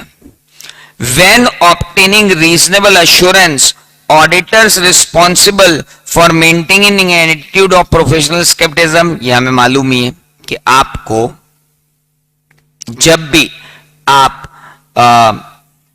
फ्रॉड पकड़ने के लिए जाते हैं आपको टोटली प्रोफेशनल स्केप्टिसिज्म का एटीट्यूड तो रखना ही पड़ता है। Is that clear? Now fraud risk factors क्या होते हैं? सर चाहे एफएफआर हो चाहे एमओए हो, ये 3 चीजें तो वहां होती ही हैं। Incentive pressure, opportunity, attitude and rationalisation. चाहे एफएफआर हो चाहे एमओए हो, आप तो मान के चलिए कि 3 चीजें तो वहां हमेशा होंगी। इंसेंटिव होगा जिसके लिए आदमी एफएफआर या एमओए करेगा, अपॉर्चुनिटीज होंगी जिसके लिए बंदा एमओए या एफएफआर करेगा, एटीट्यूड या रेशनलाइजेशन होगा जिसके लिए बंदा एफएफआर या एमओए करेगा। अब बात आती है कि साहब मुझे कैसे पता लगेगा कि यहां फ्रॉड है? यार अगर अकाउंटिंग रिकॉर्ड में डिस्क्रिपेंसी मिले, अगर मिसिंग एविडेंसेस मिले, अगर प्रॉब्लमेटिक या अनयूजुअल रिलेशनशिप मिले या कुछ और हो, तो आपको पकड़ में आ जाएगा कि यहां फ्रॉड है। ये आपको पढ़ के रखना है पूरा boss. This you have to be very carefully. मैंने बहुत सारे एग्जाम्पल तो अभी जब लिए तभी हो गए पूरे, लेकिन फिर भी इसको अपने को अच्छे से पढ़कर जाना है, अभी भी और गुड मॉर्निंग में भी। इसको अपने को गुड मॉर्निंग में भी पढ़ना है और अभी भी पढ़ना है, दोनों जगह पढ़ना है boss. In both cases we have to. अब आती है कि फ्रॉड की रिपोर्टिंग कहां करें। सर, फ्रॉड की रिपोर्टिंग कैसे होगी उसका एक फ्लो चार्ट आपकी कॉपी में बना हुआ है। जल्दी जाइए उस फ्लो चार्ट पे और फटाफट मेरे साथ देखिए क्या है। Let's go to your flow chart. Section 143(12). चलो कंपनी हटाओ, अभी कंपनी के अलावा देखते हैं क्या फ्रॉड होता है तो किसको रिपोर्ट करें। भाई आप मैनेजमेंट को रिपोर्ट करो, दोष शायद विद गवर्नेंस को रिपोर्ट करो। सर वो भी अगर इन्वॉल्व है तो लीगल अथॉरिटी को रिपोर्ट करो। कई बार स्टैट्यूट खुद बोलता है कि आपको रिपोर्ट कैसे करनी है, तो स्टैट्यूट रिपोर्ट करने के लिए एक फ्लो चार्ट बनवाया। पहली बात, कंपनी है, हां, वहां पर किसी इंडिविजुअल ने, ध्यान रखना, वहां पर किसी इंडिविजुअल ने जो एम्प्लॉई या ऑफिसर ऑफ द कंपनी है, किसी इंडिविजुअल ने, एम्प्लॉई या ऑफिसर ऑफ कंपनी ने एक फ्रॉड, एक इंस्टेंस ऑफ फ्रॉड अगर 1 करोड़ रुपए या उससे ऊपर का किया है, तो 2 दिन के अंदर अंदर आपको ऑडिट कमेटी को रिपोर्ट करना है। बंदा कौन, फ्रॉड कितना किया, कैसे और नेचर क्या है, 2 दिन के अंदर रिपोर्ट करना है। और उनसे कहना है फ्रॉड पकड़ने से 45 दिन के अंदर अंदर मुझे आपका रिस्पांस चाहिए। रिस्पांस आ जाता है तो जो रिस्पांस है उसको लिखकर अगले 15 दिन में सेंट्रल गवर्नमेंट के पास भेजो। रिस्पांस नहीं आता है तो भी सेंट्रल गवर्नमेंट के पास भेजो कि साहब इसका रिस्पांस नहीं आया, और रिस्पांस आया और आप सेटिस्फाइड नहीं हो तो भी भेजो। सर 1 करोड़ रुपए या उससे कम का था तो कोई दिक्कत नहीं, 143 सबसेक्शन 13 कहती है 1 करोड़ रुपए या उससे कम का है, कोई टेंशन मत लो। आप एक काम करो, 1 करोड़ रुपए या उससे कम का अगर फ्रॉड है तो डू वन थिंग, कि आप सबसे पहले तो 2 दिन में बोर्ड ऑफ डायरेक्टर को बता दो और उनसे उनका ओपिनियन लो। वो बोर्ड ऑफ डायरेक्टर अपनी रिपोर्ट में दिखाएंगे, बात खत्म हो गई। आप अपनी ऑडिट रिपोर्ट में लोगे क्या, अपनी ऑडिट रिपोर्ट में तो जो रिपोर्ट करना है वो कर रही है। क्या कारों में रिपोर्ट करेंगे क्या, हाँ कारों में तो रिपोर्ट होगा ही होगा। तो ये था आपका कि किस तरीके से आपको रिपोर्ट करनी है। अगर ऑडिटर फ्रॉड पकड़ा लेकिन फ्रॉड के बाद उसकी हालत ऐसी हो गई कि उसके साथ अब ये प्रॉब्लम हुई कि वो ऑडिट कंटिन्यू नहीं कर पा रहे क्योंकि मैनेजमेंट एंड दोस्त शायद विद गवर्नेंस ने उसके रिस्ट्रिक्शंस इतने इंपोज कर दिए कि वो उस फ्रॉड को पकड़ भी नहीं पाएगा और उसे मालूम है कि वो फ्रॉड है। तो एक्सेप्शनली रेयर सर्कमस्टांसेस में अगर ऐसा मामला बनता है कि हमें फ्रॉड पकड़ में आ गया है लेकिन हम एस्टेब्लिश नहीं कर पा रहे हैं और अब सर्कमस्टांसेस ऐसे बन गए हैं कि हम वहां पर कंटिन्यू नहीं कर सकते, वी कैन नॉट कंटिन्यू, तो हमें सबसे पहले मैंने देखना चाहिए कि क्या लॉ हमें इजाजत देता है विड्रॉ करने की। अगर लॉ हमें इजाजत देता है विड्रॉ करने की तो विड्रॉ करने की प्रोसेस क्या है, मैनेजमेंट एंड दोस्त शायद विद गवर्नेंस को कम्युनिकेट करें, वो लॉ की प्रोसेस अपनाएं और एंगेजमेंट को विड्रॉ कर लें। और अगर लॉ जो है एंगेजमेंट विड्रॉ करने की परमिशन नहीं देता है तो फिर डिस्क्लेमर ओपिनियन देना पड़ेगा या क्वालिफाइड ओपिनियन देना पड़ेगा क्योंकि स्कोप पर रिस्ट्रिक्शन लग चुका है। Is that clear? तो ये था आपका चैप्टर नंबर 5।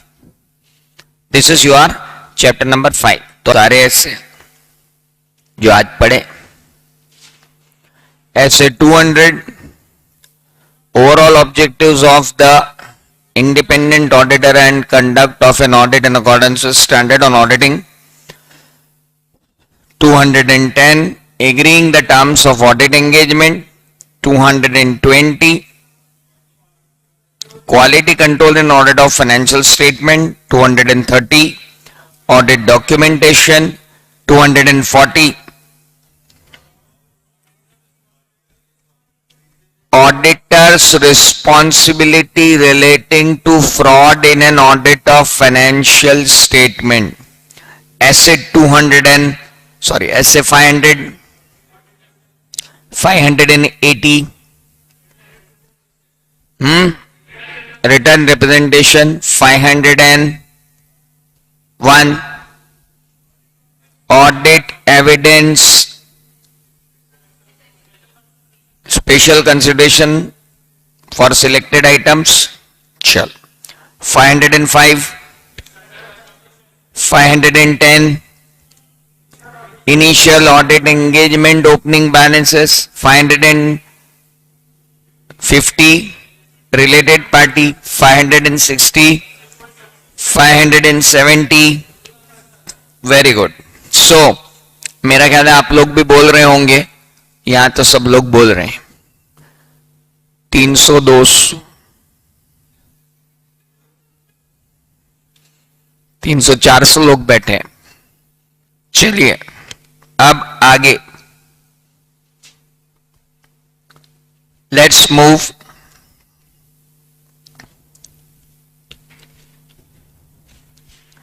ऑडिट सैंपलिंग किसको कहते हैं? What we mean by audit sampling. Audit sampling refers to application of 100% of items,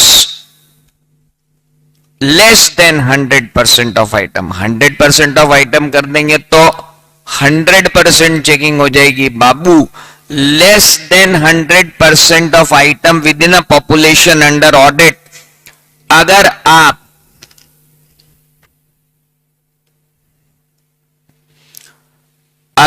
आप less than 100% of item within population relevant to the audit, आप audit procedure apply करते हो और कुछ इस तरीके से अप्लाई करते हो कि जितनी सैंपलिंग यूनिट हैं उनमें से हर एक के उस सैंपल में आने के चांसेस इक्वल हैं. हेलो. और उस बेसिस पर प्रोसीजर लगाकर आप जब कंक्लूजन निकालते हो तो हम कहते हैं आप ऑडिट सैंपलिंग कर रहे हो. So audit sampling means what? Applying audit procedure at less than 100% item within the population in such a manner that each sampling unit have equal chances of being selected in the sample and applying the procedure and obtaining the results from it and projecting over the whole population. उसको हम क्या कहते हैं? Audit sampling कहते हैं. Audit sampling में auditor का objective क्या है? सर ऑडिट सैंपलिंग के अंदर ऑडिटर का ऑब्जेक्टिव यह है कि एक रीजनेबल बेसिस बनाना about the whole population. How should I conclude about the population? मैं पॉपुलेशन के बारे में रीजनेबल कंक्लूजन ड्रॉ कर सकूं और उसके पॉपुलेशन के ऊपर अपना ओपिनियन दे सकूं. That is my objective. Okay. Sampling दो तरीके की होती है, स्टेटिस्टिकल सैंपलिंग और नॉन स्टेटिस्टिकल सैंपलिंग. नाउ मुझे अगर स्टेटिस्टिकल सैंपलिंग है और नॉन स्टेटिस्टिकल सैंपलिंग है तो जब मैं सैंपलिंग करता हूं तो मैं क्या करता हूं? तीन काम करता हूं, चाहे मैं स्टेटिस्टिकल सैंपलिंग कर रहा हूं चाहे मैं नॉन स्टेटिस्टिकल कर रहा हूं। सबसे पहले मैं सैंपल सिलेक्ट करता हूं, फिर मैं उसके ऊपर प्रोसीजर लगाता हूं, उसके बाद रिजल्ट इवेल्युएट करता हूं। अब वो चाहे मैं स्टेटिस्टिकल कर रहा हूं चाहे नॉन स्टेटिस्टिकल कर रहा हूं, उससे कोई फर्क नहीं पड़ता। ओके, पॉपुलेशन किसको कहते हैं? अरे सर, पूरा एंटायर सेट ऑफ डेटा जिसमें से मैं सैंपल सिलेक्ट कर रहा हूं। ओके, पॉपुलेशन की कैरेक्टरिस्टिक क्या होनी चाहिए? भाई साहब, पॉपुलेशन एप्रोप्रिएट होनी चाहिए, पॉपुलेशन कंप्लीट होनी चाहिए, पॉपुलेशन रिलायबल होनी चाहिए। तीन कैरेक्टरिस्टिक पॉपुलेशन की होती है। अब आप बोलो कि सर अपने को रिलेटेड पार्टी ट्रांजैक्शन का सैंपल निकालना है, तो बाबा ट्रांजैक्शन में से रिलेटेड पार्टी ट्रांजैक्शन अलग हो तब तो उस अलग पॉपुलेशन में से रिलेटेड पार्टी निकालूंगा, नहीं तो कहां से निकालूंगा? अगर मुझे रिलेटेड पार्टी निकालनी ही है तो पहले मुझे पॉपुलेशन तो एप्रोप्रिएट करके दो। अब तुमने रिलेटेड पार्टी तो निकाल ली, आधी से अधूरी रिलेटेड पार्टी छोड़ दी, अब कंप्लीट पॉपुलेशन ही नहीं है तो मैं उसमें से क्या पिक करूंगा? तुमने रिलेटेड पार्टी दे दी, कंप्लीट रिलेटेड पार्टी दे दी, अनरिलायबल इंफॉर्मेशन है उसमें, क्योंकि तुम्हारे इंटरनल कंट्रोल में आधी अधूरी इंफॉर्मेशन लिखा रही है, तो भैया हाथ जोड़े, मैं ऐसी सैंपलिंग लगा के क्या करूंगा? पॉपुलेशन ही मेरे काम की नहीं। पॉपुलेशन का एप्रोप्रिएट होना भी जरूरी है, कंप्लीट होना भी जरूरी है, रिलायबल होना भी जरूरी है। पॉपुलेशन का एप्रोप्रिएट होना भी जरूरी है, कंप्लीट होना भी जरूरी है और रिलायबल होना भी जरूरी है। बात खत्म। Is that clear? Good. Sampling unit क्या है? सर, पॉपुलेशन में से 25-30 इंडिविजुअल आइटम को हम सिलेक्ट कर रहे हैं। Individual item that make up the population are sampling unit, और बहुत सारी सैंपलिंग यूनिट से मिलकर बनता है एक सैंपल। बहुत सारी सैंपलिंग यूनिट से मिलकर बनता है एक sample. Is that clear? Good. Whatever may be the approach, non statistical और स्टेटिस्टिकल, सैंपल का रिप्रेजेंटेटिव होना जरूरी है। ये नहीं हो सकता कि नॉन स्टेटिस्टिकल सैंपलिंग है तो सैंपल नॉन रिप्रेजेंटेटिव भी चले। रिप्रेजेंटेटिव मतलब आप 300 लोगों में से अगर मैं सिलेक्ट करूं 30 लोग, तो वो 30 आपकी पॉपुलेशन को रिप्रेजेंट करते हुए होना चाहिए। पता चला उसमें से 4 आ गए फाउंडेशन के, तो क्या मतलब है मेरे सैंपल में? स्टेटिस्टिकल लो या नॉन स्टेटिस्टिकल लो। स्टेटिस्टिकल सैंपलिंग मतलब applying statistical methods, use of probability by considering the sampling risk। अरे भाई, स्टेटिस्टिकल सैंपलिंग की क्या कैरेक्टरिस्टिक होती है? सर, एक तो रैंडम सिलेक्शन, दूसरा use of probability theory and measurement of sampling risk. ये तीन ही तो कैरेक्टरिस्टिक है उसकी। सबसे पहला रैंडम सिलेक्शन, दूसरा यूज ऑफ प्रोबेबिलिटी, तीसरा measurement of sampling risk characteristic. That's it. इसी तरीके से सैंपल सिलेक्ट किया जाता है। अगर आप किसी सैंपलिंग में इन तीन चीजों को ले रहे हो, रैंडम सिलेक्शन को, यूज ऑफ प्रोबेबिलिटी को, मेजरमेंट ऑफ सैंपलिंग रिस्क को, तो हम कहेंगे बॉस आप क्या कर रहे हो? स्टेटिस्टिकल सैंपलिंग कर रहे हो। Got it? Good. What is non-statistical sampling? When you are not using any of the three, that is called non-statistical sampling. So simple. Statistical sampling क्यों ज्यादा अच्छी है सर? ये more scientific. Sir statistical sampling के advantages क्या है? Sir पहली बात तो बड़ी पॉपुलेशन हो तो बड़ा सैंपल और छोटी पॉपुलेशन हो तो छोटा सैंपल, ऐसा कुछ नहीं होता।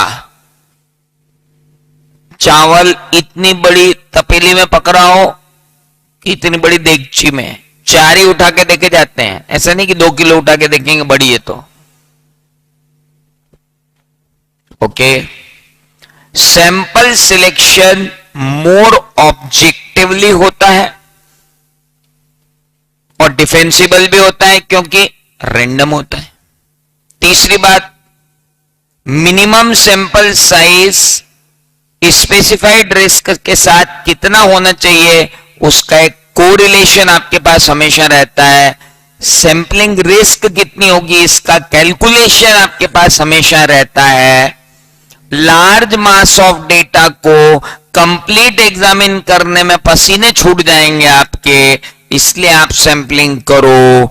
और सैंपलिंग जो है मोर साइंटिफिक है विदाउट पर्सनल बायस, इसलिए करना जरूरी है। और एक चीज जो मैंने आप लोगों को जब मैं पढ़ा रहा था तब बताई थी कि potential of human error 100% checking जब करने जाते हैं तो सारे ट्रांजैक्शन पे इक्वली स्प्रेड हो जाता है, जबकि इसमें मटेरियल ट्रांजैक्शन उठकर जब आते हैं तो उनमें इक्वली स्प्रेड नहीं होता। इसलिए सैंपलिंग इज मोर और स्टेटिस्टिकल सैंपलिंग तो सबसे ज्यादा रिलायबल होती है। नॉन स्टेटिस्टिकल सैंपलिंग में क्या होगा सर? नॉन स्टेटिस्टिकल सैंपलिंग में पर्सनल एक्सपीरियंस, नॉलेज और इंट्यूशन पे काम चलेगा। ना तो ये ऑब्जेक्टिव है ना ये साइंटिफिक है। पर्सनल बायस का हमेशा खतरा रहना है और क्वालिटी हमेशा कॉम्प्रोमाइज होगी। रिस्क कितनी है कभी मेजर भी नहीं हो पाएगी।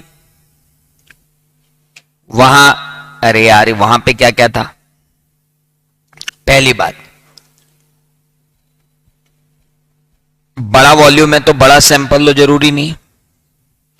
सैंपल ऑब्जेक्टिव है, डिफेंसिबल है। यहां पर सैंपल ऑब्जेक्टिव डिफेंसिबल नहीं होगा। वहां मिनिमम सैंपल साइज और मिनिमम रिस्क का कोरिलेशन है, यहां नहीं मिलने वाला। वहां कैलकुलेटेड रिस्क है, यहां अनकैलकुलेटेड रिस्क। ओके, वहां बोलते हैं वहां तो ठीक है ग्रेट 100 वाला, वो तो यहां नहीं लगेगा। वो मोर साइंटिफिक है, ये लेस साइंटिफिक है। बात खत्म हो गई। जब ये लेस साइंटिफिक है तो किस पे चल रही है? Personal experience, personal bias, human error, बहुत सारी चीजें यहां पे आ जाएंगी। इसलिए ये इसका डिसएडवांटेज है।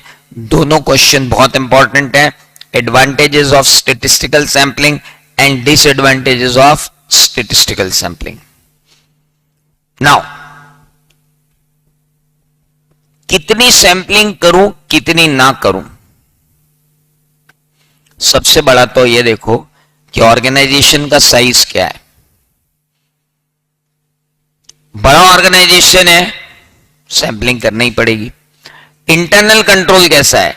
अच्छा इंटरनल कंट्रोल है, बढ़िया सैंपलिंग करो, कोई दिक्कत नहीं है। बुक्स ऑफ अकाउंट्स रिलायबल है, बढ़िया सैंपलिंग करो, कोई दिक्कत नहीं है। टॉलरेबल एरर रेंज ज्यादा है,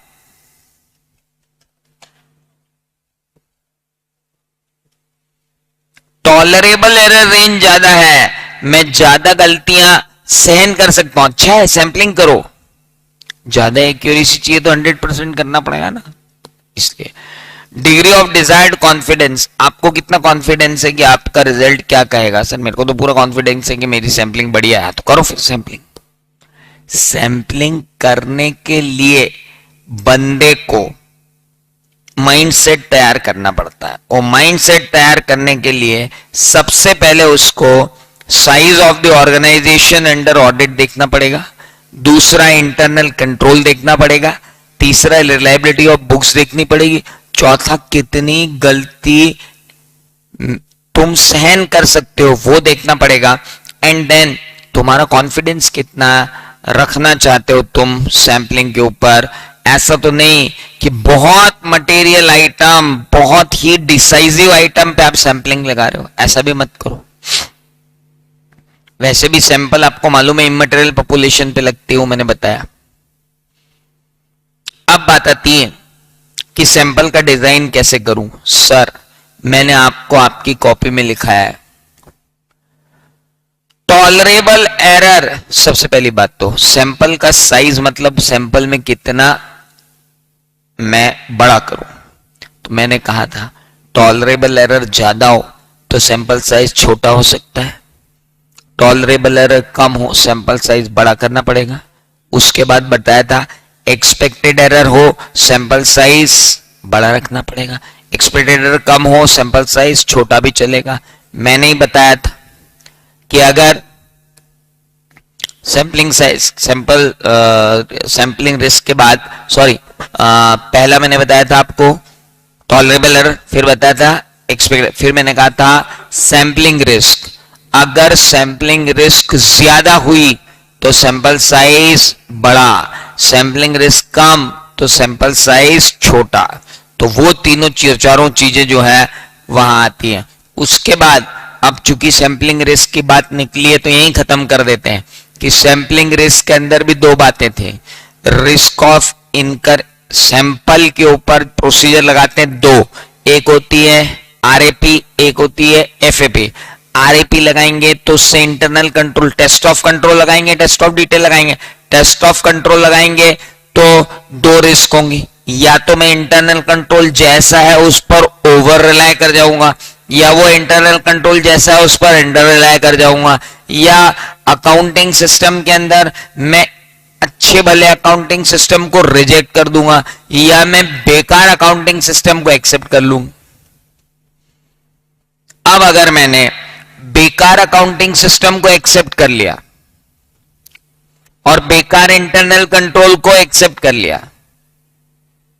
तो रिस्क ऑफ ओवर रिलायंस और रिस्क ऑफ इनकरेक्ट एक्सेप्टेंस मिलके मेरी ऑडिट की इफिशियंसी तो बढ़ा देंगे लेकिन इफेक्टिवनेस की 12 बजा देंगे। और अगर मैंने उल्टा ले लिया तो रिस्क ऑफ इनकरेक्ट रिजेक्शन और risk of under Reliance, risk of under Reliance, risk of incorrect rejection, ये दोनों ले लिए तो मेरी ऑडिट की इफिशियंसी तो इफेक्टिवनेस तो बढ़ जाएगी, इफिशियंसी कम हो जाएगी। इसलिए मेरे को बैलेंस करके चलना पड़ेगा। अरे याद आया कि नहीं? गुड। अब बात आती है कि सैंपलिंग बहुत तरीके की होती है। स्ट्रेटिफिकेशन होता है, वैल्यू वेट सिलेक्शन होता है। देन अब स्ट्रेटिफिकेशन क्या होता है? जब पॉपुलेशन अलग अलग कैटेगरी की होती है, 100 रुपए का भी आइटम है, 1000 का भी है, 10,000 का भी, 1 लाख का भी है, तो 100 से 1000, 1000 से 1 लाख, 1 लाख से 5 लाख, 5 लाख से 8 लाख, ऐसे ढेर बना दिए जाते हैं। और जब ढेर बना दिए जाते हैं तो उसे क्या कहा जाता है? स्ट्रेटम। स्ट्रेटम में से सिलेक्ट करके आप सैंपल सिलेक्ट करते हो, उसे स्ट्रेटिफाइड सैंपलिंग कहते हैं। वैल्यू वेट सिलेक्शन क्या होता है? वैल्यू की बेसिस पर हम सैंपल बनाते हैं कि 5 लाख का सैंपल है, अब उसमें जितनी भी यूनिट आ जाए, that is called value weight selection. When performing test of detail it may be efficient to identify the sampling units as individual monetary unit। ये सैंपल कितने का? बोलो 10 लाख का, ये सैंपल 20 लाख का, ये सैंपल 30 लाख का, उसे क्या कहते हैं? That is known as what? Value weight selection. Then comes sample size के लिए तीनों बता दी, sampling risk, tolerable error, expected error. Okay, sample size and test of detail ये हो गया। अब types of sampling, principal methods of selecting the sample. पहला होता है रैंडम सैंपलिंग। रैंडम सैंपलिंग मतलब हर आइटम के आने के चांसेस इक्वल है, चाहे रैंडम नंबर टेबल यूज करो या कोई और तकनीक यूज करो। फिर आता है रैंडम के अंदर सिंपल रैंडम। सिंपल रैंडम मतलब ये जो मैंने अभी बताया। स्ट्रेटिफाइड रैंडम सैंपलिंग क्या होता है, अलग अलग स्ट्रेटा बना के उसमें से सिलेक्ट करना। ओके। इंटरवल सैंपलिंग या सिस्टमैटिक सैंपलिंग किसको कहते हैं, जब हम एक से ज्यादा स्टार्टिंग पॉइंट ले लेते हैं और रैंडमली सिलेक्ट करते जाते हैं, that is called interval sampling. Interval हर 30वां वाउचर मैं लेता जाऊंगा तो उसको मैं क्या बोलता हूं, interval sampling. Monetary unit size sampling मतलब मैं जो है सैंपल लेता जाऊंगा और 10 लाख पर रुक जाऊंगा। हैफाजार्ड सैंपलिंग जिसके अंदर कोई पैटर्न नहीं होता। अच्छा, हैफाजार्ड सैंपलिंग वहां लगा सकते हो जहां छोटा छोटा अमाउंट हो, आइडेंटिकल हो। मॉनिटरी यूनिट सैंपलिंग जो है वैल्यू वेट सिलेक्शन का ही टाइप है। मनी जहां पर ज्यादा मैटर करती वहां लगाते हैं। सैंपलिंग रिस्क मैंने भी आपको बता दी। सैंपलिंग रिस्क से ज्यादा इंपॉर्टेंट है नॉन सैंपलिंग रिस्क। हाँ, risk that auditor reaches to an erroneous conclusion for any reason not related to sampling risk, जैसे कि इनएप्रोप्रिएट ऑडिट प्रोसीजर लगा देना, मिस इंटरप्रिटेशन कर लेना, ऑडिट एविडेंस लेने में फेल हो जाना, ये सब नॉन सैंपलिंग रिस्क हैं। प्रोजेक्टेड मिस स्टेटमेंट किसको कहते हैं बाबू, पहले पढ़ चुके हैं। एक सैंपल लिया, उसको सिलेक्ट किया, उसमें प्रोसीजर लगाई, सैंपल में 1 लाख का लॉस आया, 10 लाख पे 1 लाख की गलती तो 10 करोड़ पे 1 करोड़ की गलती, दैट इज कॉल्ड प्रोजेक्शन। और जब प्रोजेक्टेड मिस स्टेटमेंट बड़ा हो जाता है तो हमको सैंपलिंग रिस्क लगने लगती है, तो हम 2-3 बार उसके इटरेशन लेकर सैंपलिंग रिस्क को कम करते हैं। अगर आपको सैंपलिंग रिस्क को कम करना है तो सैंपल साइज को क्या करना पड़ेगा, बढ़ाना पड़ेगा। तो प्रोजेक्टेड मिस स्टेटमेंट अगर बहुत ज्यादा आता है और ऐसा लगता है कि अनोमली ना हो जाए, गलती ना हो जाए, तो आप फिर सैंपल के साइज को बढ़ा सकते हो।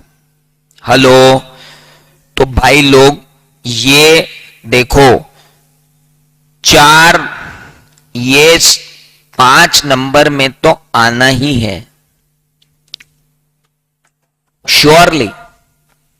5 नंबर में तो ये आना ही है, कुछ भी हो जाए 5 नंबर का अपने को ये करके आना ही पड़ेगा। इसलिए सबसे पहले इन चैप्टर्स को अपने को पकड़ बनानी। जैसे ये चैप्टर, ये भी 5 नंबर का आएगा, दौड़ता भागता आएगा, 5 नंबर का आएगा जरूर। कभी भी ऐसा नहीं होगा कि ये नहीं आया, आएगा। Meaning of analytical procedure. Analytical procedure क्या है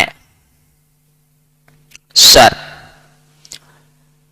evaluation of financial information through analysis of plausible relationship. किसके बीच में? Financial and non financial data. And it encompasses investigation. जो आइडेंटिफाइड फ्लक्चुएशंस और रिलेशनशिप इनकंसिस्टेंट हो रहा है उनके साथ। याद आया? एनालिटिकल प्रोसीजर क्या है? It is analytical procedure means evaluation of a financial information through analysis of plausible relationship amongst financial data and non-financial data. It also includes investigation of identified fluctuation from the relationship which is inconsistent with other relevant information or predetermined set of results, whatever। मैंने आपको इससे ज्यादा easy definition लिखवाई है आपकी copy में, हाँ वो याद रखना। नाउ एनालिटिकल प्रोसीजर के एग्जाम्पल क्या है? अरे comparable information of prior period, anticipated result निकाल के रख लिए, इस साल का टारगेट ये है, फोरकास्ट करके रख ली, सिमिलर इंडस्ट्री इंफॉर्मेशन मैच कर ली। ओके,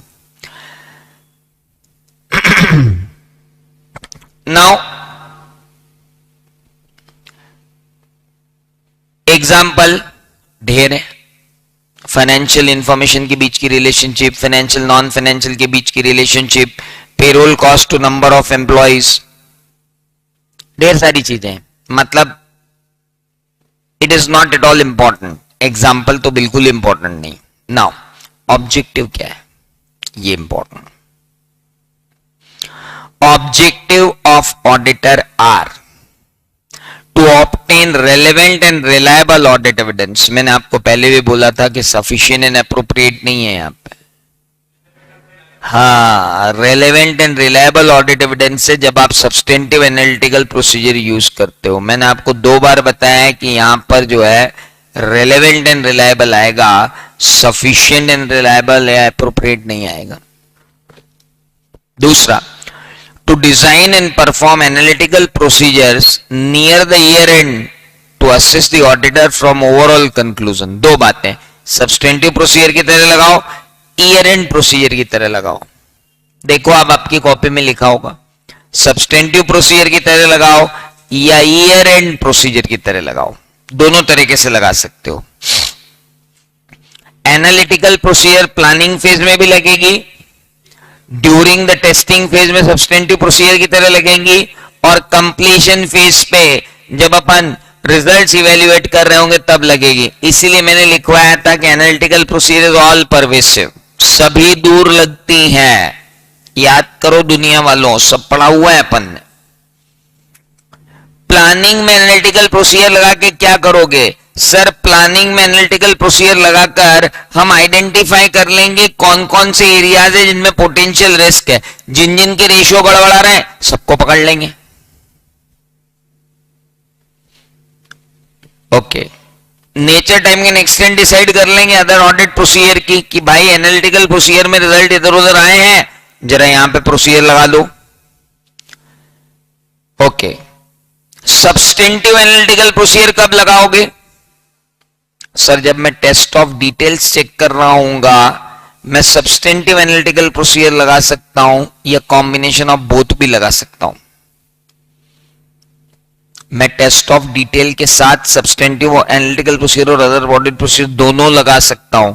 सब्सटेंटिव एनालिटिकल प्रोसीजर में तब लगाता हूं जब आइटम मटेरियल ना हो, जब रिस्क ऑफ मिस स्टेटमेंट के चांसेस कम हो, जब आइटम्स के बीच में रिलेशनशिप बहुत ही स्ट्रांग हो, तो मैं अपनी इफिशियंसी बढ़ाने के लिए सब्सटेंटिव प्रोसीजर की तरह एनालिटिकल प्रोसीजर को अप्लाई कर देता हूं, जैसे पैकिंग मटेरियल या बारदाना टाइप की चीज। याद आया? लेकिन जहां पर डेटा अवेलेबल ना हो, जहां पर डिसएग्रीगेटेड इंफॉर्मेशन मेरे पास अवेलेबल ना हो, जहां पर मैं अकाउंट टाइप की बात कर रहा हूं, जहां पर मैं ऐसे अकाउंट्स देखने जा रहा हूं जिन अकाउंट्स के अंदर मुझे देखना है तो बैलेंस शीट आइटम्स के अंदर जाऊं, substantive analytical procedure more useful for certain types of the further income statement accounts tend to be more predictable rather than asset account. तो अकाउंट का टाइप में P&L आइटम्स में ज्यादा अच्छे से लगा पाऊंगा, बैलेंस शीट आइटम में उतने अच्छे से नहीं लगा पाऊंगा। उसके बाद सोर्सेस, अगर आपके यहां पर इंफॉर्मेशन जो आई है वो किस सोर्स है, ये वो कितना रिलायबल है, कितना प्रेडिक्टेबल है, तो मैं एनालिटिकल प्रोसीजर लगाऊंगा, नहीं तो नहीं लगाऊंगा। प्रेडिक्टेबिलिटी अगर है तो एनालिटिकल प्रोसीजर लगाऊंगा, नहीं तो नहीं लगाऊंगा। अब अगर मेरे को ऑनरशिप चेक करनी है,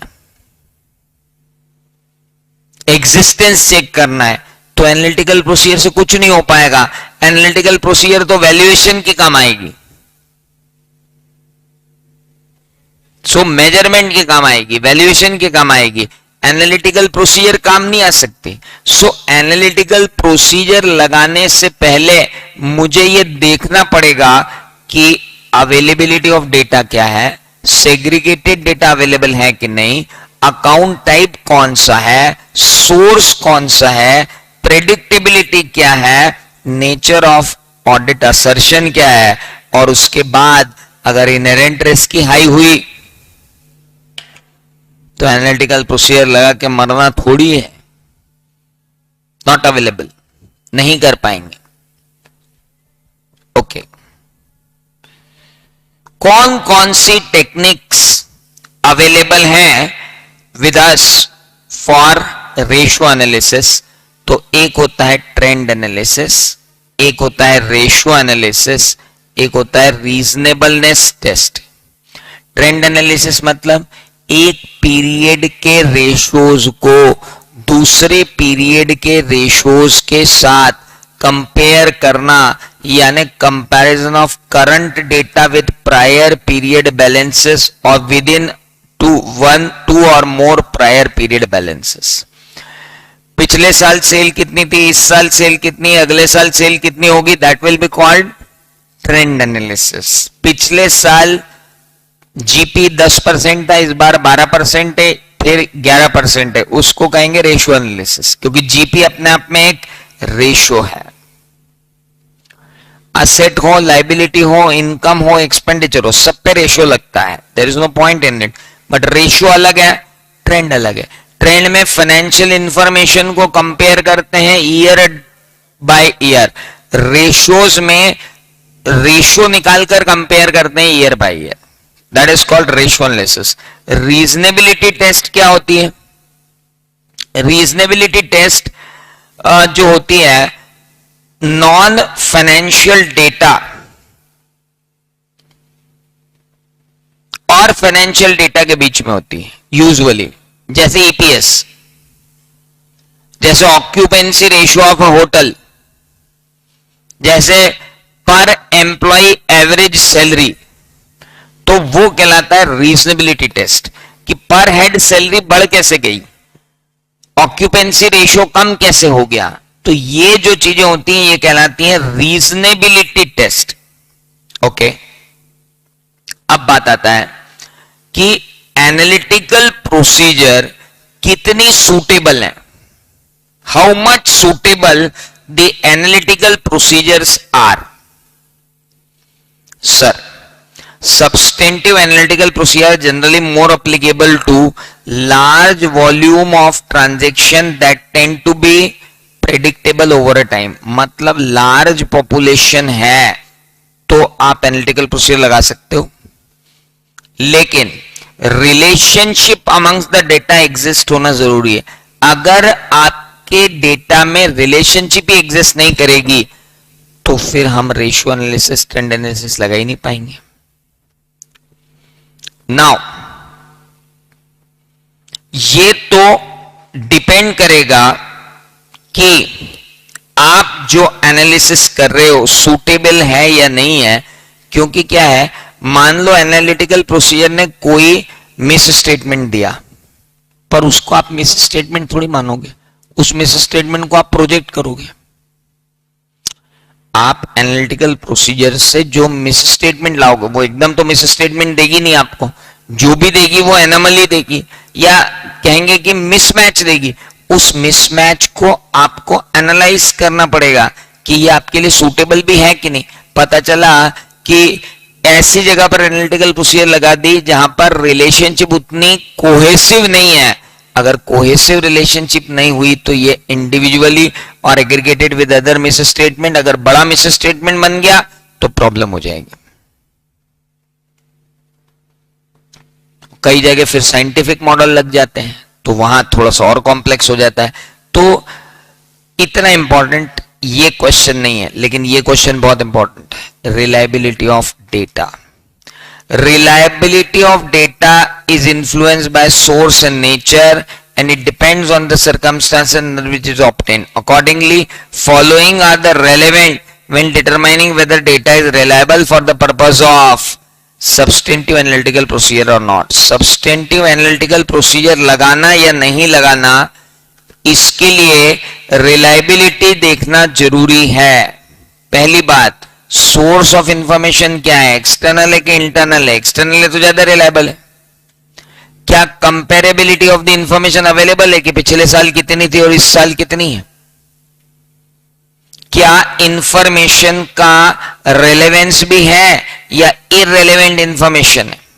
और जो इंफॉर्मेशन आई है वो कितने कंट्रोल से होके आई है? इंटरनल कंट्रोल अच्छा नहीं हुआ तो इंफॉर्मेशन रिलायबल भी नहीं होगी। रिलायबिलिटी ऑफ इंफॉर्मेशन जो है उसका सोर्स देखेंगे, कंपैरेबिलिटी देखेंगे, nature and relevance of information available देखेंगे, and control over preparation of the information available देखेंगे, तब जाकर रिलायबिलिटी ऑफ द इंफॉर्मेशन पर बात बनेगी, अदरवाइज नहीं। इंफॉर्मेशन विल बी रिलायबल अगर उसका सोर्स अच्छा है, कंपेरेबिलिटी ऑफ डेटा अवेलेबल है, नेचर ऑफ रेलेवेंस उसका कितना है और कंट्रोल कितना है उसके प्रिपरेशन पे। इन चारों चीजों को देखकर ही बनेगी क्या?